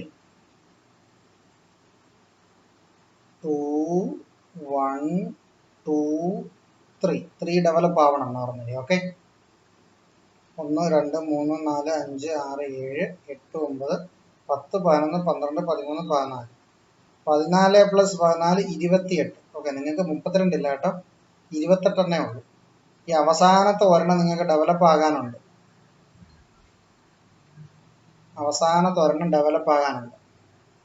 ഞാനിവിടെ പറഞ്ഞില്ലേ, എന്തോ പറഞ്ഞേ, 2, 1, 2, 3. നമ്മൾ 32 പല്ലുള്ള ഒരു അഡൾട്ടിന്റെ കാര്യത്തിലാണ് ഈ 2, 1, 2, 3 32 പല്ല്. നിങ്ങളുടെ പ്രായം അതായത് 14 ഇയേഴ്സിൽ നിങ്ങൾക്ക് 28 പല്ലേ കാണുമെന്നാണ് പറയുന്നത്. ആ 28-ൽ 2 ടീത്ത് ഓക്കെ അത് ഇൻസിസേഴ്സ് ആണ്, 1 ടീത്ത് ഓക്കെ അത് കനൈൻ ആണ്. സോ ഇൻസിസേഴ്സ് ഉണ്ട്, കനൈൻ ഫുൾ വന്നു. പ്രീമൊളാഴ്സ് 2 1 പ്രീമൊളാഴ്സ് 2 പ്രീമൊളാഴ്സ് 2 അതുകൊണ്ട് മൊളാർസ് നിങ്ങൾക്ക് 2 എണ്ണമേ വന്നിട്ടുള്ളൂ. ഇനി നിങ്ങൾക്ക് ഒരെണ്ണവും കൂടെ വരാനുണ്ട്. മനസ്സിലാവുന്നോ? സെയിം ആയിരിക്കും ഈ സൈഡിൽ. 2 ഇൻസിസേഴ്സ് 1 കനൈൻ 2 പ്രീമൊളാർസ് 2 മൊളാർസ്. ഒരു അഡൽട്ടിൽ 3 ഉണ്ട്, നിങ്ങൾക്ക് 2 ഉള്ളൂ കേട്ടോ. സോ സെയിം ആയിരിക്കും ഇവിടെ. 2 ഇൻസിസേഴ്സ് 1 കനൈൻ 2 പ്രീമൊളാർസ് 2 മൊളാർസ്. ഒരു മൊളാർ മിസ്സിംഗ് ആണ്, ഒരു മൊളാർ മിസ്സിംഗ് ആണ്. സോ ടോട്ടലി നിങ്ങളിത് കൗണ്ട് ചെയ്ത് വരുമ്പോൾ ഒരു സൈഡിൽ 2 + 2 4 + 2 6 + 1 7. സോ ഒരു സൈഡിൽ നിങ്ങൾക്ക് 7, ഒരു സൈഡ് 7, ഒരു സൈഡ് 7, ഒരു side 7. 7 × 4 28. So totally 28 teeth you have at your age of 14 years old. So when you become adult by 18 years of age, 32 will be there. ഈ 32 ഏതാണ്? ഒരു മൊളാർ ഇവിടെ വരും, ഒരു മൊളാർ ഇവിടെ വരും, ഒരു മൊളാർ ഇവിടെ വരും, ഒരു മൊളാർ ഇവിടെ വരും. സോ ടോട്ടലി 32 ആയിരിക്കും ഒരു അഡൽട്ടിൽ വരുന്നത്. ക്ലിയർ? ഇനി നമ്മൾ ഇവിടെ കൊച്ചു കുട്ടികളുടെ പല്ലിന്റെ കാര്യം പറയും. Milk teeth. മിൽക്ക് ടീത്തിന്റെ എണ്ണം എടുക്കുകയാണെങ്കിൽ അവർക്ക് മൊളാർസ് കാണില്ല, അവർക്ക് ഈ 3 എണ്ണമേ കാണും. ഏത് 3 എണ്ണം? ഇൻസിസേഴ്സ് കാണും, കനൈൻ കാണും, പ്രീമൊളാർസ് കാണും. ഇൻസിസേഴ്സും കനൈനും പ്രീമൊളാർസും കാണും കൊച്ചു കുട്ടികളിൽ. 6 വയസ്സ് 7 വയസ്സ് 8 വയസ്സ് വരെ, 6 വയസ്സ് 7 വയസ്സ് വരെ ഇത്രേ കാണാമോ. ഇൻസിസേഴ്സ്, കനൈന്, പ്രീമൊളാർസ്. മൊളാർസ് അവന് 0 ആണ്, ഇറ്റ്സ് മിസ്സിംഗ് ഇൻ ദ. നിങ്ങൾക്കോ? നിങ്ങളുടെ വയസ്സിൽ നിങ്ങൾക്ക് 2 മൊളാർസ് ഉണ്ട്, ഒരെണ്ണം മിസ്സിംഗ് ആണ്. ടീച്ചറിന്റെ ഏജിലോ ഞങ്ങൾക്ക് 3 മൊളാർസ് ഉണ്ട്, ഞങ്ങൾക്ക് 3 മൊളാർസ് ഉണ്ട്. അതർവൈസ് നമ്മളുടെ എല്ലാ കാര്യങ്ങളും സെയിം ആണ്. ഇൻസിസേഴ്സ് അവർക്കും 2 ഉണ്ട്, കനൈൻ 1 ഉണ്ട്, പ്രീമൊളാർസ് 2 ഉണ്ട്. സോ 2 2 4 1 5, 5 × 4 20. സോ ഒരു മിൽക്ക് ടീത്തിന്റെ എണ്ണം ചോദിച്ചാൽ 20 ആണ്. നിങ്ങളുടെ ഏജിൽ 14 ഇയേഴ്സ് ഏജിൽ ചോദിച്ചാൽ 28 ആണ്. അഡൽട്ട് ആവുമ്പോൾ കംപ്ലീറ്റ് ടീത്തിന്റെ എണ്ണം എന്ന് പറയുന്നത് 32 ആണ്. ഓക്കെ. So incisors 2, canine 1, പ്രീമൊളാർസ് 2, മൊളാർസ് 3. നിങ്ങൾക്കാണെങ്കിൽ 2, കൊച്ചു പിള്ളേർക്കാണെങ്കിൽ 0. ക്ലിയർ? ഇനി ഇതിന്റെ ഫങ്ഷൻസ് എഴുതിയിരിക്കുന്നത് ഇൻസിസേഴ്സ്. നമ്മളുടെ ഫ്രണ്ടിൽ കാണുന്ന പല്ല് നമ്മൾ എന്തിനാ ഉപയോഗിക്കുന്നത്? നമ്മൾ ഇറച്ചിയൊക്കെ എടുത്തിട്ട് കടിച്ച് കീറുന്നത് ഈ ഫ്രണ്ടിൽ വെച്ചല്ലേ, അല്ലെങ്കിൽ നമ്മൾ ഒരു ചോക്ലേറ്റ് എടുത്തിട്ട് അത് കട്ട് ചെയ്യുന്നത്, കടിക്കുന്നത് ഫ്രണ്ടിൽ വെച്ചല്ലേ. So it helps to bite and cut. നമ്മൾ എന്തെങ്കിലുമൊക്കെ കടിച്ച് മുറിക്കാനും കടിച്ച് പിടിക്കാനും ബൈറ്റ് ആൻഡ് കട്ടിന് ഇൻസിസേഴ്സ് ഉപയോഗിക്കുന്നു.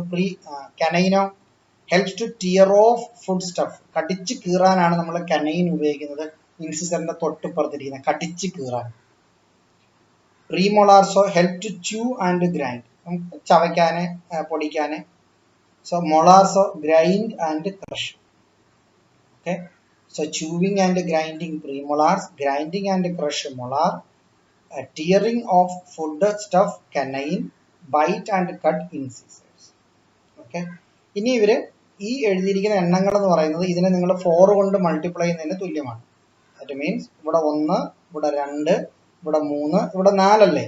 സോ ഏത് നമ്പർ ആയാലും അതിനെ 4 കൊണ്ട് മൾട്ടിപ്ലൈ ചെയ്യണം. അതുകൊണ്ടാണ് ഇവിടെ പറഞ്ഞിരിക്കുന്നത് 8 teeth in front, 4 above and below.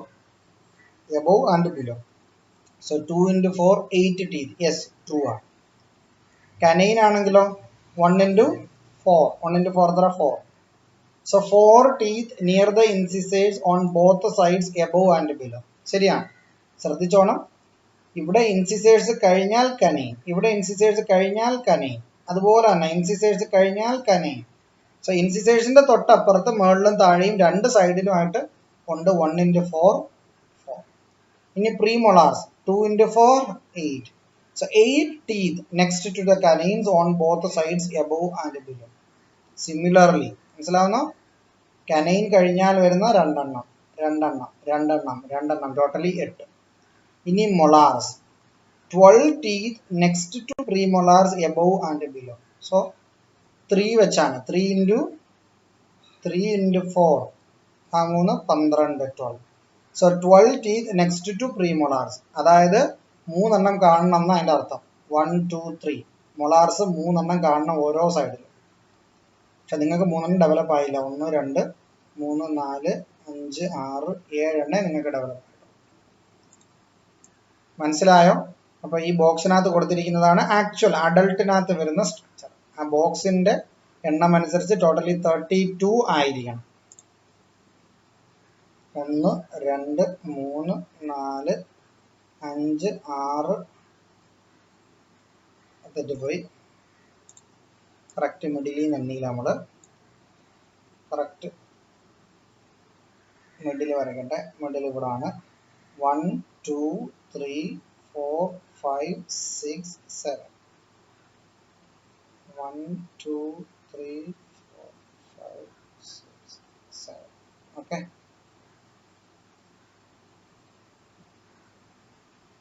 മനസ്സിലായോ? 8 8 × 4 30. ഇനി ഈ പല്ലിന് 2 എണ്ണം ആണോ ഇത് ഇത്രയും വലുതായിട്ടിരിക്കുന്നത്? ഇത് വേണമെങ്കിൽ 2 എണ്ണം ആണോ? ഒരു ഡൗട്ട് കേട്ടോ, അത് നോക്കിയേക്കണേ. ഓക്കെ, എനിവേ 32 ടീത്ത് ഉണ്ട്. 32 ടീത്ത് ഉണ്ട് totally.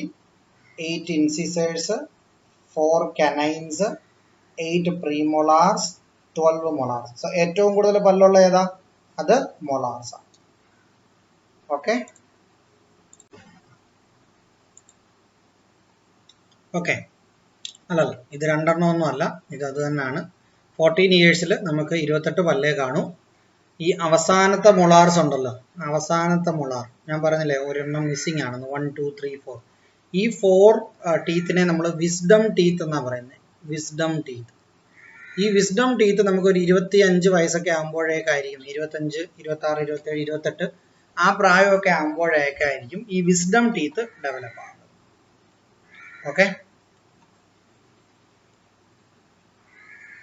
premolars and molars are generally called molar teeth. So premolarsനെയും molars-നെയും generally നമുക്ക് molar teeth എന്ന് പറയാം. മനസ്സിലാവുന്നു? ഞാൻ പറഞ്ഞ എല്ലാം ക്ലിയർ ആണല്ലോ നിങ്ങൾക്ക്? സോ ഇവിടെ 14 ഇയേഴ്സിൽ 28 കൂട്ടിയാൽ മതി. ഒരു 10-25 വയസ്സാകുമ്പോഴത്തേക്ക് 32 വല്ലാവത്തേ ഉള്ളൂ നിങ്ങൾക്ക്. A total of 32 teeth are seen in adult. So are the teeth of other animals similar to ours? No. അവരുടെ ടീത്ത് വ്യത്യാസമാണ്. അവരുടെ ലൈഫ് സ്റ്റൈലിനനുസരിച്ചായിരിക്കും അവരുടെ ടീത്ത്. നമ്മളുടെ പശുവിൻ്റെ ഒക്കെ ടീത്ത് എത്തുകയാണെങ്കിൽ എല്ലാം ചവയ്ക്കാൻ പറ്റുന്ന ടൈപ്പ് പ്രീമോളാറും മൊളാറും ആയിരിക്കും. അതേസമയത്ത് നമ്മൾ ഇവന്റെ എടുത്ത് നോക്കിയാലോ, അവന്റെ കനൈൻ ആയിരിക്കണം. ഇൻസിസേഴ്സ് കനൈൻ കടിച്ച് കീറാൻ പറ്റുന്ന ടൈപ്പ് ആയിരിക്കണം അവന്റെ.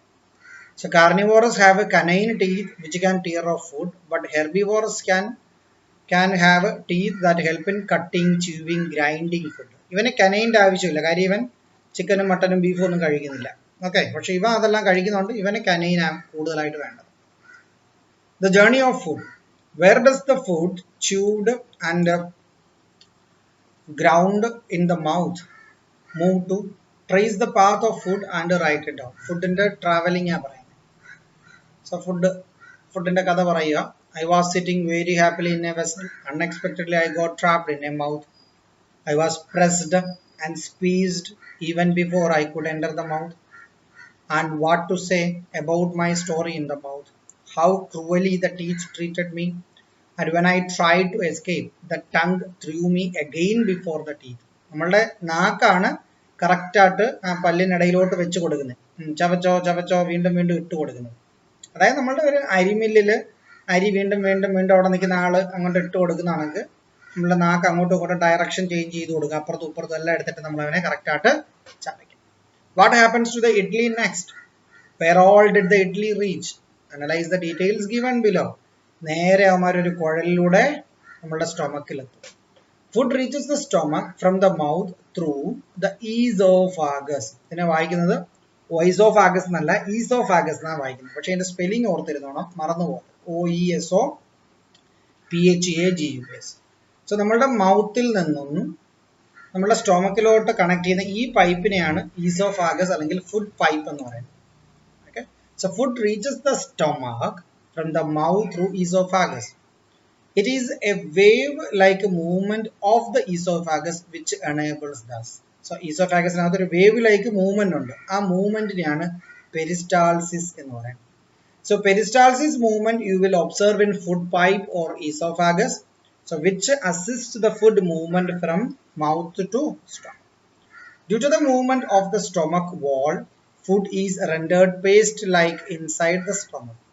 So peristalsis movement കാരണം സ്റ്റൊമക്കിനകത്ത് ഫുഡ് ഒരു പേസ്റ്റ് ലൈക്ക് ആണ് എത്തുന്നത്.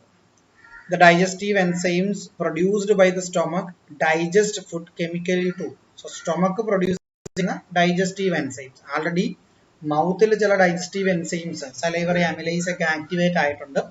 ഇവിടെ സ്റ്റൊമക്കിൽ ചില എൻസൈംസ് ഉണ്ട്, അവന്മാരും അസിസ്റ്റ് ചെയ്യും ചില കെമിക്കൽ റിയാക്ഷൻ ഒക്കെ നടക്കും.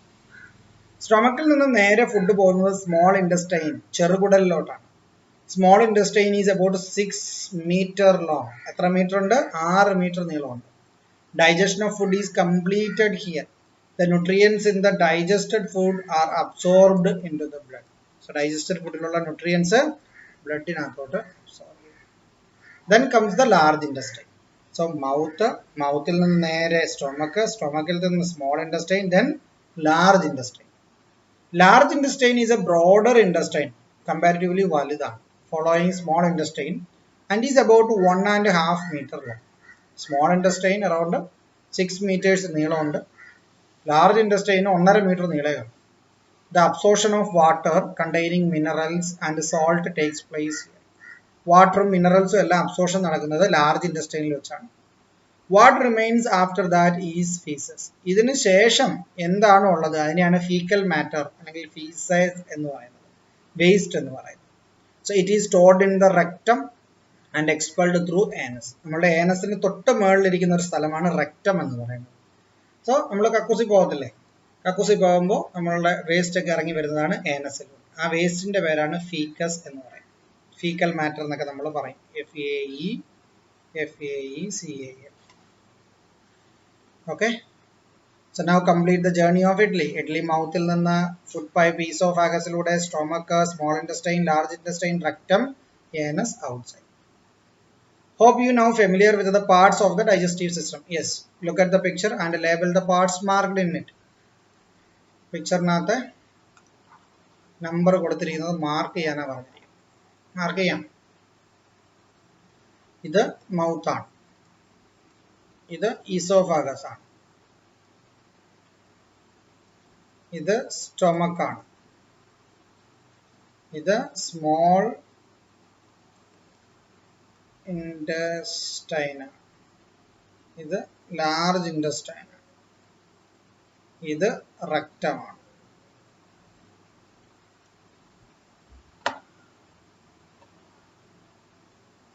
Okay, look at the picture of the digestive system of some organism. നമ്മളുടെ വീട്ടിലെ പട്ടിയുടെ ഡൈജസ്റ്റീവ് സിസ്റ്റം ആണ്, വീട്ടിലെ കോഴിയുടെ ഡൈജസ്റ്റീവ് സിസ്റ്റം ആണ്. ഇതെന്ത് പുഴുവോ മണ്ണിരയോ പാമ്പോ, എന്തോ ഇത് പാമ്പാന്ന് തോന്നുന്നു കേട്ടോ. ഇത് നമ്മുടെ വീട്ടിലെ പശുവിൻ്റെ ഡൈജസ്റ്റീവ് സിസ്റ്റം. പശുവിനെ ഇവിടെ നിന്ന് എടുത്ത് ഇവിടെ കൊണ്ടിടണം, ചാണകമല്ല, ഭയങ്കര പാടാണ്. ഡൈജസ്റ്റീവ് സിസ്റ്റവും ആൽക്കഹോളിസം ആണ് പറഞ്ഞിരിക്കുന്നത്. Liquor afflicts wounds on the soft layers of the stomach. This result in ulcer.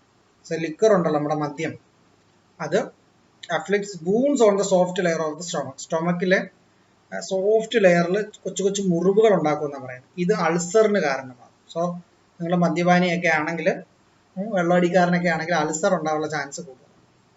Excessive alcoholism causes liver cirrhosis. ഇനി സ്റ്റൊമക്കിന്റെ കാര്യം പോകുന്നത്, അൾസർ വരുന്നത് പോട്ടെ, അതുകൂടാതെ ലിവറാണ് ഈ ആൽക്കഹോളിനെ എല്ലാം എടുത്ത് ട്രീറ്റ് ചെയ്യുന്നത്. ലിവറിന് സിറോസിസിലുണ്ടാവും, സിറോസിസ്. ലിവർ കുറഞ്ഞ് എരിഞ്ഞ് തീരും. Liquor cos cancer in the mouth, oesophagus, liver and large intestine. Liquor കറക്റ്റായിട്ട് ഡൈല്യൂട്ട് ചെയ്യാതൊക്കെ കഴിച്ചാൽ മൗത്തിലും ഈസോഫാഗസിലും ലിവറിലും ലാർജ് ഇൻഡസ്റ്റൈനിലും എല്ലാം ക്യാൻസർ ഉണ്ടാകാനും ചാൻസ് ഉണ്ട്. ഇനി ലിക്വർ കഴിച്ചില്ലെങ്കിൽ നിങ്ങൾക്ക് അൾസർ ഉണ്ടാകാം, ലിക്വർ കഴിച്ചില്ലെങ്കിൽ നിങ്ങൾക്ക് ക്യാൻസർ ഉണ്ടാവാം. ലിക്കർ കഴിച്ചില്ലെങ്കിലും, അതായത് പെപ്സിയും കൊക്കോളയൊക്കെ അടിച്ച് കയറ്റുന്നവനും സിറോസിസ് ഉണ്ടാവാം ഫാസ്റ്റ് ഫുഡ് കഴിക്കുന്നവനും. മനസ്സിലായോ? അപ്പൊ ലിക്കറിനെ മാത്രം പഴിക്കൊന്നും വേണ്ട. നൗ ന്യൂട്രീഷൻ ഇൻ അമീബയാണ് കൊടുത്തിരിക്കുന്നത്. അത് കഴിഞ്ഞ് excretion, food and hygiene. Time ഉണ്ടോ? ഓക്കെ, അതുകൂടെ നോക്കിപ്പാ നമുക്ക്. Nutrition in amoeba. How many different types of organism are there around us? A lot are there. Don't all the organisms receive and utilize food from the environment? Yes. See the illustration process of nutrition in amoeba, a unicellular organism. So unicellular organism ആയ അമീബയിൽ അവൻ എങ്ങനെ ഫുഡിനെ എടുക്കുന്നതെന്നാണ് പറഞ്ഞിരിക്കുന്നത്. നോക്കിയാൽ ഞങ്ങൾ. So ഈ അമീബയ്ക്ക് ഒരു പ്രത്യേകത ഉണ്ട്. അവൻ്റെ ഷേപ്പ് ചേഞ്ച് ചെയ്യാം. ഇപ്പം ഇങ്ങനെ ഇരിക്കുന്നു, ഇത്തിരി കഴിയുമ്പോൾ ഇങ്ങനെ ആവാം. അത് അവൻ്റെ ഷേപ്പ് അഡ്ജസ്റ്റ് ചെയ്യും. ഇതാണ് ഫുഡ് പാർട്ടിക്കിൾ. ഫുഡിൻ്റെ പാർട്ടിക്കിളിൻ്റെ അകത്ത് വന്നു അവൻ ദാ ഇങ്ങനെ ചരിച്ചു അവൻ്റെ ബോഡി. അത് ഇച്ചിരി കൂടെ ഇങ്ങനെ ചരിച്ചതാ ഇങ്ങനെ കൊണ്ടുപോകുന്നു. ഇത് കൊണ്ടുവന്നിട്ട് ഇവിടെ ഉള്ളത് തമ്മിൽ അങ്ങ് ജോയിൻ ചെയ്തിട്ട് ഇവിടെ അങ്ങ് നിറയ്ക്കുക. അതായത് അവൻ്റെ ബോഡിയുടെ സ്ട്രക്ചർ ആവും. ഇത് രണ്ടും കൂടെ അങ്ങ് മെർജ് ചെയ്തു. അപ്പോൾ ഫുഡ് എവിടെ ആയി? അകത്തായി. കണ്ടോ? ഫുഡ് ഇപ്പോൾ അകത്തായത് കണ്ടോ? മനസ്സിലാവുന്നു? ആ ഫുഡ് ഇനി അതിനകത്ത് എൻസൈം കൊണ്ട് ആക്ട് ചെയ്യും. ഇതിനകത്ത് എൻസൈം ആക്ട് ചെയ്യും. എൻസൈം ആക്ട് ചെയ്തിട്ട് അതാണ് ഡൈജഷൻ. ഇനി അവരിൽ നിന്നുള്ള എല്ലാം ഇവർ അബ്സോർബ് ചെയ്യുക. അബ്സോർബ് ചെയ്ത ശേഷം എന്ത് വേസ്റ്റ് വരുന്നോ അത് അതുപോലെ അപ്പോൾ അവൻ്റെ ബോഡിയെ ഇങ്ങനെ ചരിച്ച് വേസ്റ്റ് എല്ലാം കൂടെ ഒരിടത്ത് കൊണ്ടുവെക്കും. കൊണ്ടുവച്ചിട്ട് ബോഡിയെ വീണ്ടും ചരിച്ച് ഇവിടെ ഒട്ടിക്കും. എന്നിട്ട് ഈ വേസ്റ്റ് അങ്ങ് പുറത്തു. So this is the way amoeba performs it's nutrition. So what are the different stages in the process of nutrition in amoeba? Complete the flow chart. ഈ ഫ്ലോ ചാർട്ട് കംപ്ലീറ്റ് ചെയ്യാനാണ് പറഞ്ഞിരിക്കുന്നത്. അത് കഴിഞ്ഞ് stages in the process of nutrition, another flow chart, expelling waste. Okay, so ഈ flow chart complete ചെയ്യാം.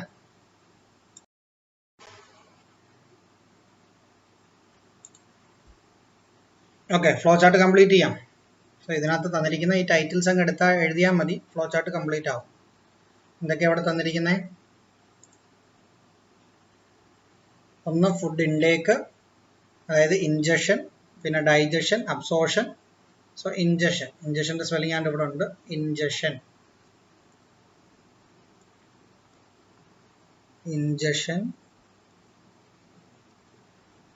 ഉണ്ട്. ഇത് താഴോട്ട് എടുത്ത് എഴുതിയാൽ മതി. ഡൈജഷൻ, ഇത് അബ്സോർപ്ഷൻ, പിന്നാണ്ട് ഇത് excretion. Okay, stages in the process of nutrition. ന്യൂട്രീഷൻ്റെ പ്രോസസ്സിൽ ഉള്ള സ്റ്റേജസ്. ഫസ്റ്റ് സ്റ്റേജിൽ ന്യൂട്രീഷൻ എന്ന് വെച്ചാൽ നമുക്ക് ആഹാരമുള്ള, നമ്മൾക്ക് ആവശ്യമുള്ള, ശരീരത്തിന് ആവശ്യമുള്ള ന്യൂട്രിയൻസ് ഒക്കെ കിട്ടുന്ന പ്രോസസ്സ്. നമ്മൾ ഫുഡ് എടുത്തു, കഴിച്ചു, ദഹിച്ചു, ഇത് മാത്രം മതിയോ? പോരാ. First stage in the process of nutrition is injection. നമ്മൾ ഫുഡ് വിഴുങ്ങുന്ന പരിപാടിയാണ് ഈ ഫുഡിൻ്റെ ന്യൂട്രീഷനിൽ ആദ്യം. കാര്യം നമ്മൾ വായിലോട്ട് എന്തെങ്കിലും ചെന്നെങ്കിലല്ലേ ന്യൂട്രിയൻസ് കിട്ടും. So digestion is the process in which, അത് കഴിഞ്ഞാൽ എന്ത് വരുന്നത്? ഡൈജഷൻ വരും. സോ ഇൻജഷൻ കഴിഞ്ഞാൽ digestion. So digestion is the process in which the organic factors present in the food are broken down to simple components that can be absorbed by the body. So ഫുഡിനകത്തുള്ള, നമ്മൾ ingest ചെയ്ത ഫുഡിനകത്ത് അതിൻ്റെ smaller component ആയിട്ട് break out ചെയ്യുന്നതിനെയാണ് digestion എന്ന് പറയുന്നത്. Digestion കഴിഞ്ഞാൽ വരുന്ന പരിപാടിയാണ് absorption എന്ന് പറയുന്നത്. The process of digested food is being received in the body is known as absorption. Absorption നടത്തിയാൽ അതിനുശേഷം വരുന്നതാണ് അസിമിലേഷൻ എന്ന് പറയുന്നത്. Assimilation. So assimilation is the process in which absorbed components become part of the body. So food, നമ്മൾ suppose ഒരു ഇഡലി എടുത്ത് വിഴുങ്ങി, ഇഡലി നമ്മളുടെ ബോഡിക്ക് അബ്സോർവ് ചെയ്യാൻ പറ്റുന്ന രീതിയിലുള്ള കാർബോഹൈഡ്രേറ്റും ന്യൂട്രിയൻസും ആക്കി മാറ്റി, നമ്മളുടെ ബോഡി അതിനെ അബ്സോർബ് ചെയ്തു, ബോഡിയുടെ പാർട്ടാക്കി മാറ്റി. ഇനിയോ by products of metabolic reaction, നമ്മളുടെ ഈ ശരീരത്തിൽ പ്രവർത്തനം ചെയ്തതിൻ്റെ ബൈ പ്രൊഡക്ട്സ് എലിമിനേറ്റ് ചെയ്യണം. അതിനാണ് എക്സ്ക്രീഷൻ. ഓക്കെ, എക്സ്പെല്ലിംഗ് വേസ്റ്റ് ആണ് എക്സ്ക്രീഷൻ എന്ന് പറയുന്നത്. Look at the illustration. Oxygen from the lungs. So ഇവിടെ ബ്ലഡ് കൊടുത്തിട്ടുണ്ട്. ലങ്സിൽ നിന്നും ഓക്സിജൻ ഇങ്ങോട്ട്, യൂറിയ ഫ്രം ലിവർ ഇങ്ങോട്ട്, carbon dioxide from the cells ഇങ്ങോട്ട്, nutrients from the small intestine ഇങ്ങോട്ട്. സ്മോൾ ഇൻറ്റസ്റ്റൈനിൽ ഇപ്പോൾ സ്റ്റൊമക്കിൽ ഇവൻ റിയാക്ഷൻ എല്ലാം പെർഫോം ചെയ്ത ശേഷം സ്മോൾ ഇൻറ്റസ്റ്റൈനിലോട്ട് കയറുമ്പോഴാണ് മാക്സിമം അബ്സോർഷൻ നടക്കുന്നത് സ്മോൾ ഇൻറ്റസ്റ്റൈനിലാണ്. സോ ന്യൂട്രിയൻസ് സ്മോൾ ഇൻറ്റസ്റ്റൈനിൽ അബ്സോർബ് ചെയ്യുന്ന എല്ലാം കൂടെ ബ്ലഡിനകത്തോട്ടാണ് കൊടുക്കേണ്ടത്. ബ്ലഡ് ആണ് ഈ ന്യൂട്രിയൻസ് ആവശ്യമുള്ളിടത്തെല്ലാം കൊണ്ട് കൊടുക്കുന്നത്. സോ ബ്ലഡിനകത്തോട്ടാണ് അത് വരുന്നത്. ഇനി കാർബൺ ഡയോക്സൈഡ് സെൽസിന് നമ്മൾ ഓക്സിജൻ കൊടുക്കണം. എന്തിനാ? സെല്ലിൽ ഓക്സിജൻ ആക്ഷൻ പെർഫോം ചെയ്യും. പെർഫോം ചെയ്തിട്ട് അവൻ കാർബൺ ഡയോക്സൈഡ് റിലീസ് ചെയ്യും. സോ സെല്ലിൽ നിന്നുള്ള കാർബൺ ഡയോക്സൈഡിനെ കളക്ട് ചെയ്യുന്നത് ബ്ലഡാണ്. മനസ്സിലാവുന്നോ? സോ ബ്ലഡിനകത്തോട്ടാണ് carbon dioxide from the cells പോകുന്നത്. ഇതൊരു വേസ്റ്റ് ആണ്, ഇതൊരു ന്യൂട്രിയൻ്റ് ആണ്. Urea from the liver. ലിവറിനകത്ത് ഈ അമോണിയ സബ്സ്റ്റൻസിനെ എല്ലാം കൂടെ ലിവർ അവൻ്റെ ആക്ഷൻ എല്ലാം പെർഫോം ചെയ്ത്, അമോണിയ നമ്മുടെ ശരീരത്തിന് കേടാം, അതിനെ യൂറിയയുടെ ഫോമിലാക്കും. യൂറിയ ലിവറിൽ നിന്ന് കളക്ട് ചെയ്യുന്നതും ബ്ലഡാണ്. ഇതാണ് അവർ കിഡ്നി കൊണ്ട് കളയുന്നത്. അപ്പോൾ യൂറിയ നമ്മൾ മൂത്രം ഒഴിക്കുമ്പോൾ അല്ലേ പോകുന്നത്, അതെങ്ങനെയാണ് പോകുന്നത്? ബ്ലഡ് കളക്ട് ചെയ്തിട്ട് അത് നമ്മുടെ കിഡ്നിയിൽ കൊണ്ടുപോയി അരിക്കും. കാർബൺ ഡയോക്സൈഡ് സെല്ലിൽ നിന്ന് ബ്ലഡിൽ കൊടുത്തതോ, ബ്ലഡ് അത് കൊണ്ടുപോയി ലങ്സിൽ കൊടുക്കും. ലങ്സിൽ അവനെ അരിച്ച് റിലീസ് ചെയ്യും. ന്യൂട്രിയൻസ് സ്മോൾ ഇൻറ്റസ്റ്റൈനിൽ കൊടുത്തതോ, അത് ബ്ലഡ് ആവശ്യമുള്ള ബോഡി പാർട്സിൽ കൊണ്ടുപോകും. Oxygen from the lungs. ലങ്സിൽ നിന്നും ഓക്സിജൻ എടുത്ത് ബ്ലഡിനകത്ത് കൊടുക്കും. ബ്ലഡ് സെൽസിന് ഈ ഓക്സിജൻസ് കൊണ്ടു കൊടുക്കും. അവിടുന്ന് കാർബൺ ഡയോക്സൈഡിനെ കളക്ട് ചെയ്ത് ലങ്സിൽ കൊണ്ടു കൊടുക്കും. ലങ്സ് റിമൂവ് ചെയ്യും. മനസ്സിലാവുന്നോ? So which are the components reaching the blood? Okay, so ഇനി ക്വസ്റ്റ്യൻസ് നമുക്ക് നോക്കാം. Which are the components which are reaching the blood? ബ്ലഡിൽ റീച്ച് ചെയ്യുന്ന കമ്പോണൻസ് ഏതൊക്കെയാണെന്നാണ് ചോദിക്കുന്നത്. പറയട്ടെ. Which are the components reaching the blood? So oxygen, carbon dioxide, urea, nutrients. Which among these are required for the body? Bodyക്ക് ആവശ്യമുള്ളത് nutrients, oxygen. So nutrients, oxygen. How are unwanted substances are eliminated? How are unwanted substances are eliminated? Blood transport, unwanted substances to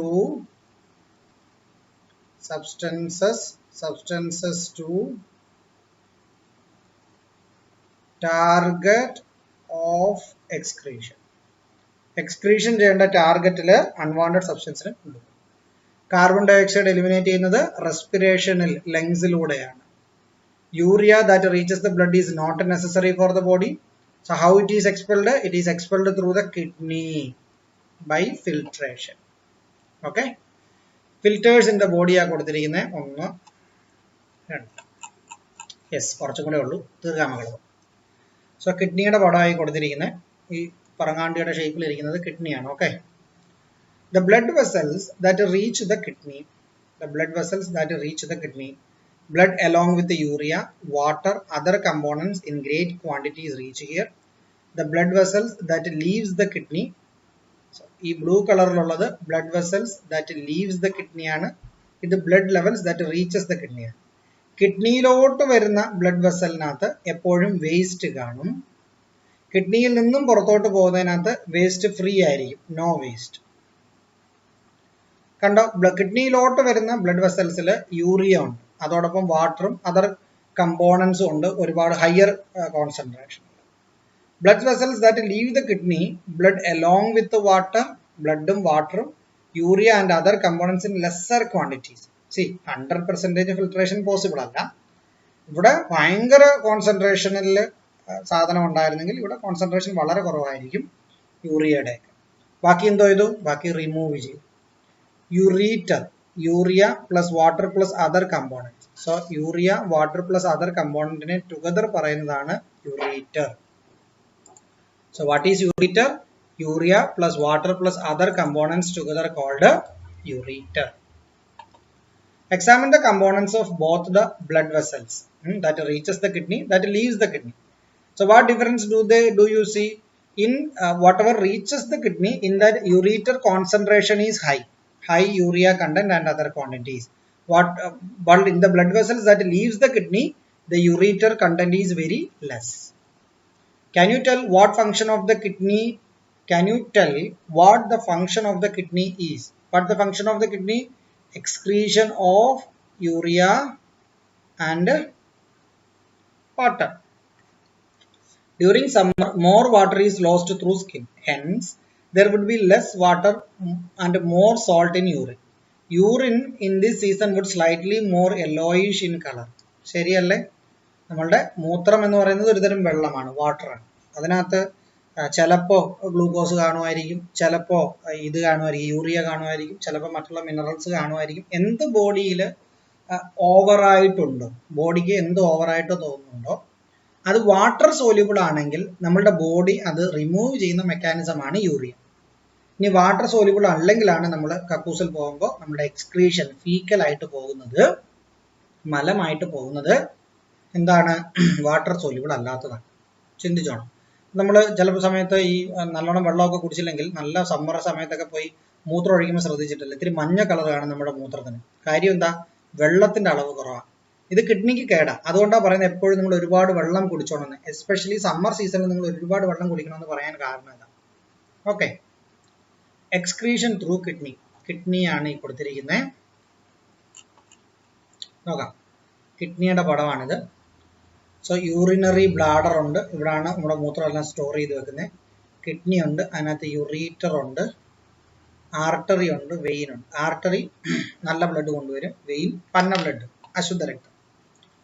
Kidney is the major excretory organ in the body. Excess urea, water, salt in the body are filtered and expelled in the form of urine. In order to facilitate this process, children should drink at least 1.5 liter and adults should drink 3 liter of water daily. So daily 3 litre വെള്ളമെങ്കിലും adult കുടിച്ചോണം. ഞാൻ ഇത്തിരി വെള്ളം കുടിക്കട്ടെ. അതുപോലെ നിങ്ങളെല്ലാം വെള്ളം കുടിക്കണം. സോ വെള്ളം കുടിക്കുന്നതിൽ ആരും യാതൊരു കുറവും വരുത്താൻ പാടുള്ളതല്ല.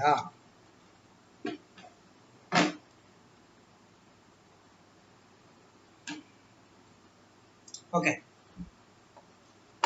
Urine contains 96% water. യൂറിനകത്ത് 90-60% വാട്ടറാണ്. അതുകൊണ്ടാണ് ഞാൻ പറഞ്ഞത് വാട്ടറും യൂറിയയും സാൾട്ടും എല്ലാം എക്സ്ക്രീറ്റ് ചെയ്യുന്നത് കിഡ്നിയാണ്. സോ കിഡ്നി എന്തൊക്കെയാണ് എക്സ്ക്രീറ്റ് ചെയ്യുന്നത്?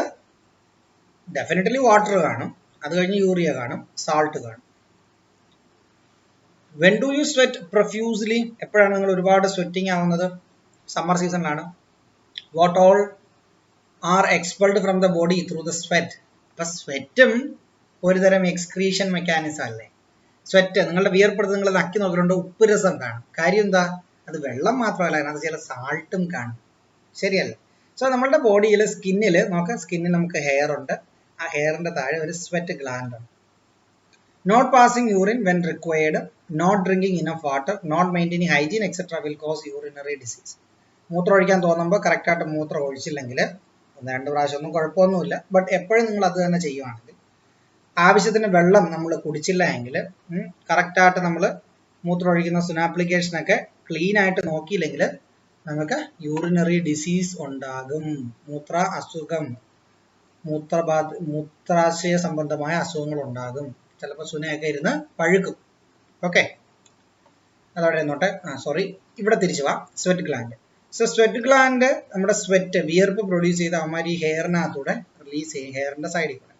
So sweat and other waste are expelled through minute pores of the skin. സ്കിന്നിനകത്ത് വളരെ സൂക്ഷ്മമായിട്ടുള്ള പോർസിലൂടെ സ്വെറ്റും മറ്റുള്ള വേസ്റ്റും ഒക്കെ അവര് റിലീസ് ചെയ്യും. They accumulate on the skin, hence the skin has to be cleaned. കുളിക്കാനുള്ള കാരണമായി പറയുന്നത്. Do you now understand the importance of carefully cleaning all body parts while bathing? Is it proper to prevent sweat? Is it proper to prevent sweat? No. Sweating is required because sweating എന്ന് പറയുന്ന ഒരു type of excretion ആണ്. But നമ്മൾ കറക്റ്റായിട്ട് കുളിക്കുകയും നനയ്ക്കുകയൊക്കെ വേണം കേട്ടോ. Sweat. Sweat is produced by sweat glands in the skin. സ്കിന്നിനകത്തുള്ള സ്വെറ്റ് ഗ്ലാൻഡ്സ് ആണ് സ്വെറ്റ് പ്രൊഡ്യൂസ് ചെയ്യുന്നത്. Excess water and salt in the body are eliminated through the sweat. So excess വാട്ടറും സാൾട്ടും, അതുകൊണ്ടാണ് നിങ്ങളൊക്കെ ബിരിയാണിയിൽ ഉപ്പില്ലെന്ന് തോന്നിക്കഴിഞ്ഞാൽ ഇത്തിരി വിയർപ്പ് കുടഞ്ഞങ്ങോട്ട് ഒഴിച്ചാൽ മതി, ചുമ്മാതാണേ, അതും സാൾട്ട് കാണുമെന്നായി പറയുന്നത്. സോ എക്സസ് വാട്ടറും സാൾട്ടും ഒക്കെ നമ്മൾ സ്വെറ്റിനകത്തൂടെ റിലീസ് ചെയ്യും. Sweating helps to regulate maintain our body temperature. നമ്മൾ വിയർക്കുന്നത് കൊണ്ടുള്ള ഗുണം എന്താ? നമുക്ക് ബോഡി ടെമ്പറേച്ചറിനെ മെയിൻറ്റെയിൻ ചെയ്യാൻ പറ്റും. സമ്മർ ടൈമിൽ നമ്മൾ ഒരുപാട് വിയർക്കും. കാര്യം നമ്മളുടെ ബോഡിയുടെ ടെമ്പറേച്ചർ ഒരുപാട് കൂടാതിരിക്കാൻ നമ്മളുടെ ബോഡിയുടെ ഒരു മെക്കാനിസമാണ് ഈ സ്വെറ്റിംഗ് എന്ന് പറയുന്നത്.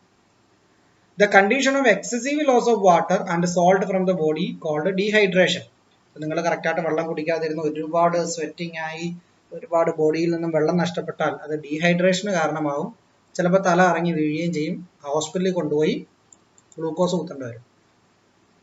Excretion in plants. ഇനി പ്ലാന്റ്സിന്റെ എക്സ്ക്രീഷൻ ആയി പറഞ്ഞിരിക്കും.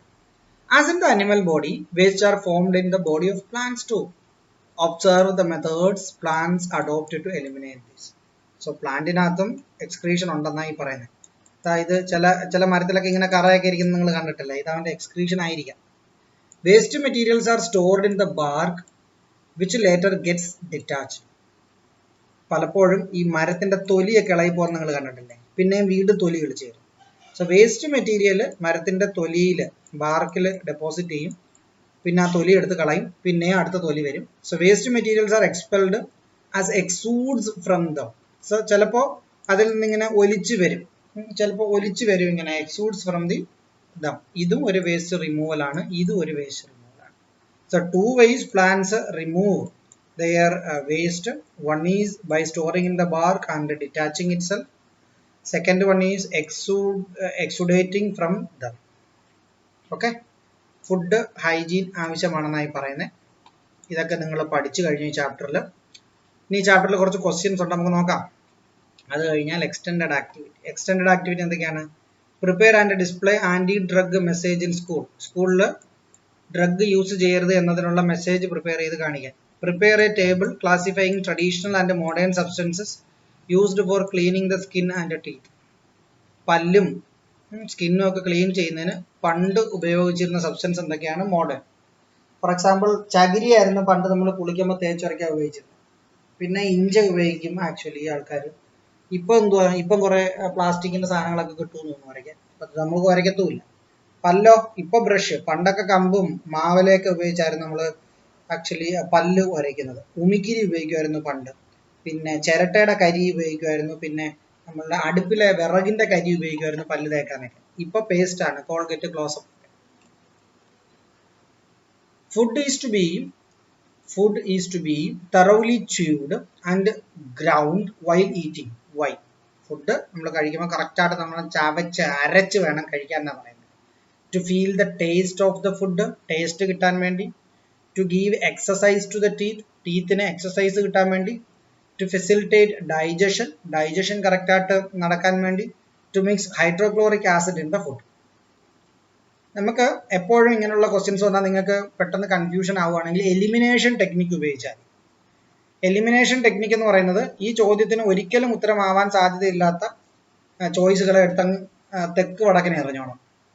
So food is to be thoroughly chewed and ground while eating. So എവിടാണ് ഈ ചവപ്പും ഒരപ്പൊക്കെ നടക്കുന്നത്? എവിടാണ്? മൗത്തിലാണ്. സോ മൗത്തിൽ ഫുഡ് നടക്കുന്ന പരിപാടിയാണ്. സോ ഇതിനകത്ത് പറഞ്ഞ കേട്ടോ, to mix hydrochloric acid in food. So ഒരിക്കലും ഹൈഡ്രോക്ലോറിക് ആസിഡ് മൗത്തിലില്ല. അപ്പൊ 4th ഓപ്ഷൻ ഒരിക്കലും വരത്തില്ല. ഇനിയോ to give exercise to the ടീത്തിന് എക്സസൈസ് ചെയ്യാൻ ഫുഡ് വായിലിട്ട് ചവയ്ക്കേണ്ട കാര്യമില്ലല്ലോ. അതും മോശമായ ഒരു ആൻസറാണ്. To feel the taste of the food. ഫുഡിന്റെ ടേസ്റ്റ് അറിയാം. ഫുഡിന്റെ ടേസ്റ്റ് അറിയുന്നത് നാക്കിലൂടെ. ഫുഡിന്റെ ടേസ്റ്റ് അറിയാൻ എന്ന് ചിലർ ചിന്തിക്കും. കാര്യം എന്താണെന്ന് വെച്ചാൽ, നമ്മളൊരു ചോക്ലേറ്റ് എടുത്തെന്ന് വെച്ചോ, ഇപ്പോൾ 5 സ്റ്റാറോ ചില ചോക്ലേറ്റ് എടുക്കുകയാണെങ്കിൽ അതിൻ്റെ പുറത്ത് ഒരു ടേസ്റ്റ് ആയിരിക്കും, അകത്ത് വേറെ ടേസ്റ്റ് ആയിരിക്കും. ഇത് പൊട്ടിച്ചെങ്കിൽ മാത്രമേ അകത്തെ ടേസ്റ്റ് അറിയാൻ പറ്റൂ. മനസ്സിലാവുന്നോ? പക്ഷെ അത് ച്യൂ ചെയ്ത് ഗ്രൗണ്ട് ചെയ്ത് പൊടിച്ച് പേസ്റ്റ് ആക്കേണ്ട കാര്യമൊന്നുമില്ല ടേസ്റ്റ് അറിയാൻ. അതും തെറ്റാണ്. ആഫ്റ്റർ ഓൾ ഞാനൊരു ചോദ്യം ചോദിക്കട്ടെ, എന്തിനാ നിങ്ങൾ ഫുഡ് കഴിക്കുന്നത്? ടൈം പാസിനാണോ? അല്ല. ടൈം പാസിന് കഴിക്കുന്നവന്മാരുണ്ട്. ടൈം പാസിനല്ല ഫുഡ് കഴിക്കേണ്ടത്. ഫുഡ് കഴിക്കുന്നത് നമ്മളുടെ ബോഡിക്ക് ന്യൂട്രീഷൻ കിട്ടാൻ വേണ്ടി. സോ ന്യൂട്രീഷൻ കിട്ടാൻ വേണ്ടി ആ ബോഡിക്ക് ഫുഡ് കിട്ടിയിട്ട് അത് ഡൈജഷൻ ആവണം. സോ പ്രോപ്പർ ഡൈജഷൻ നടക്കണമെങ്കിൽ ആ ഫുഡിന്റെ എല്ലാ പാർട്ടിലും എൻസൈംസിനും നമ്മുടെ സ്റ്റൊമക്കിലുള്ള ജ്യൂസിനും എല്ലാം ആക്ടിവേഷൻ ചെയ്യാൻ പറ്റണം.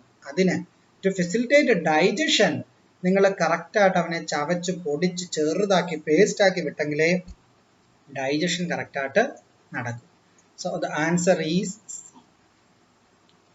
The levels of oxygen and carbon dioxide are maintained constant in the atmosphere.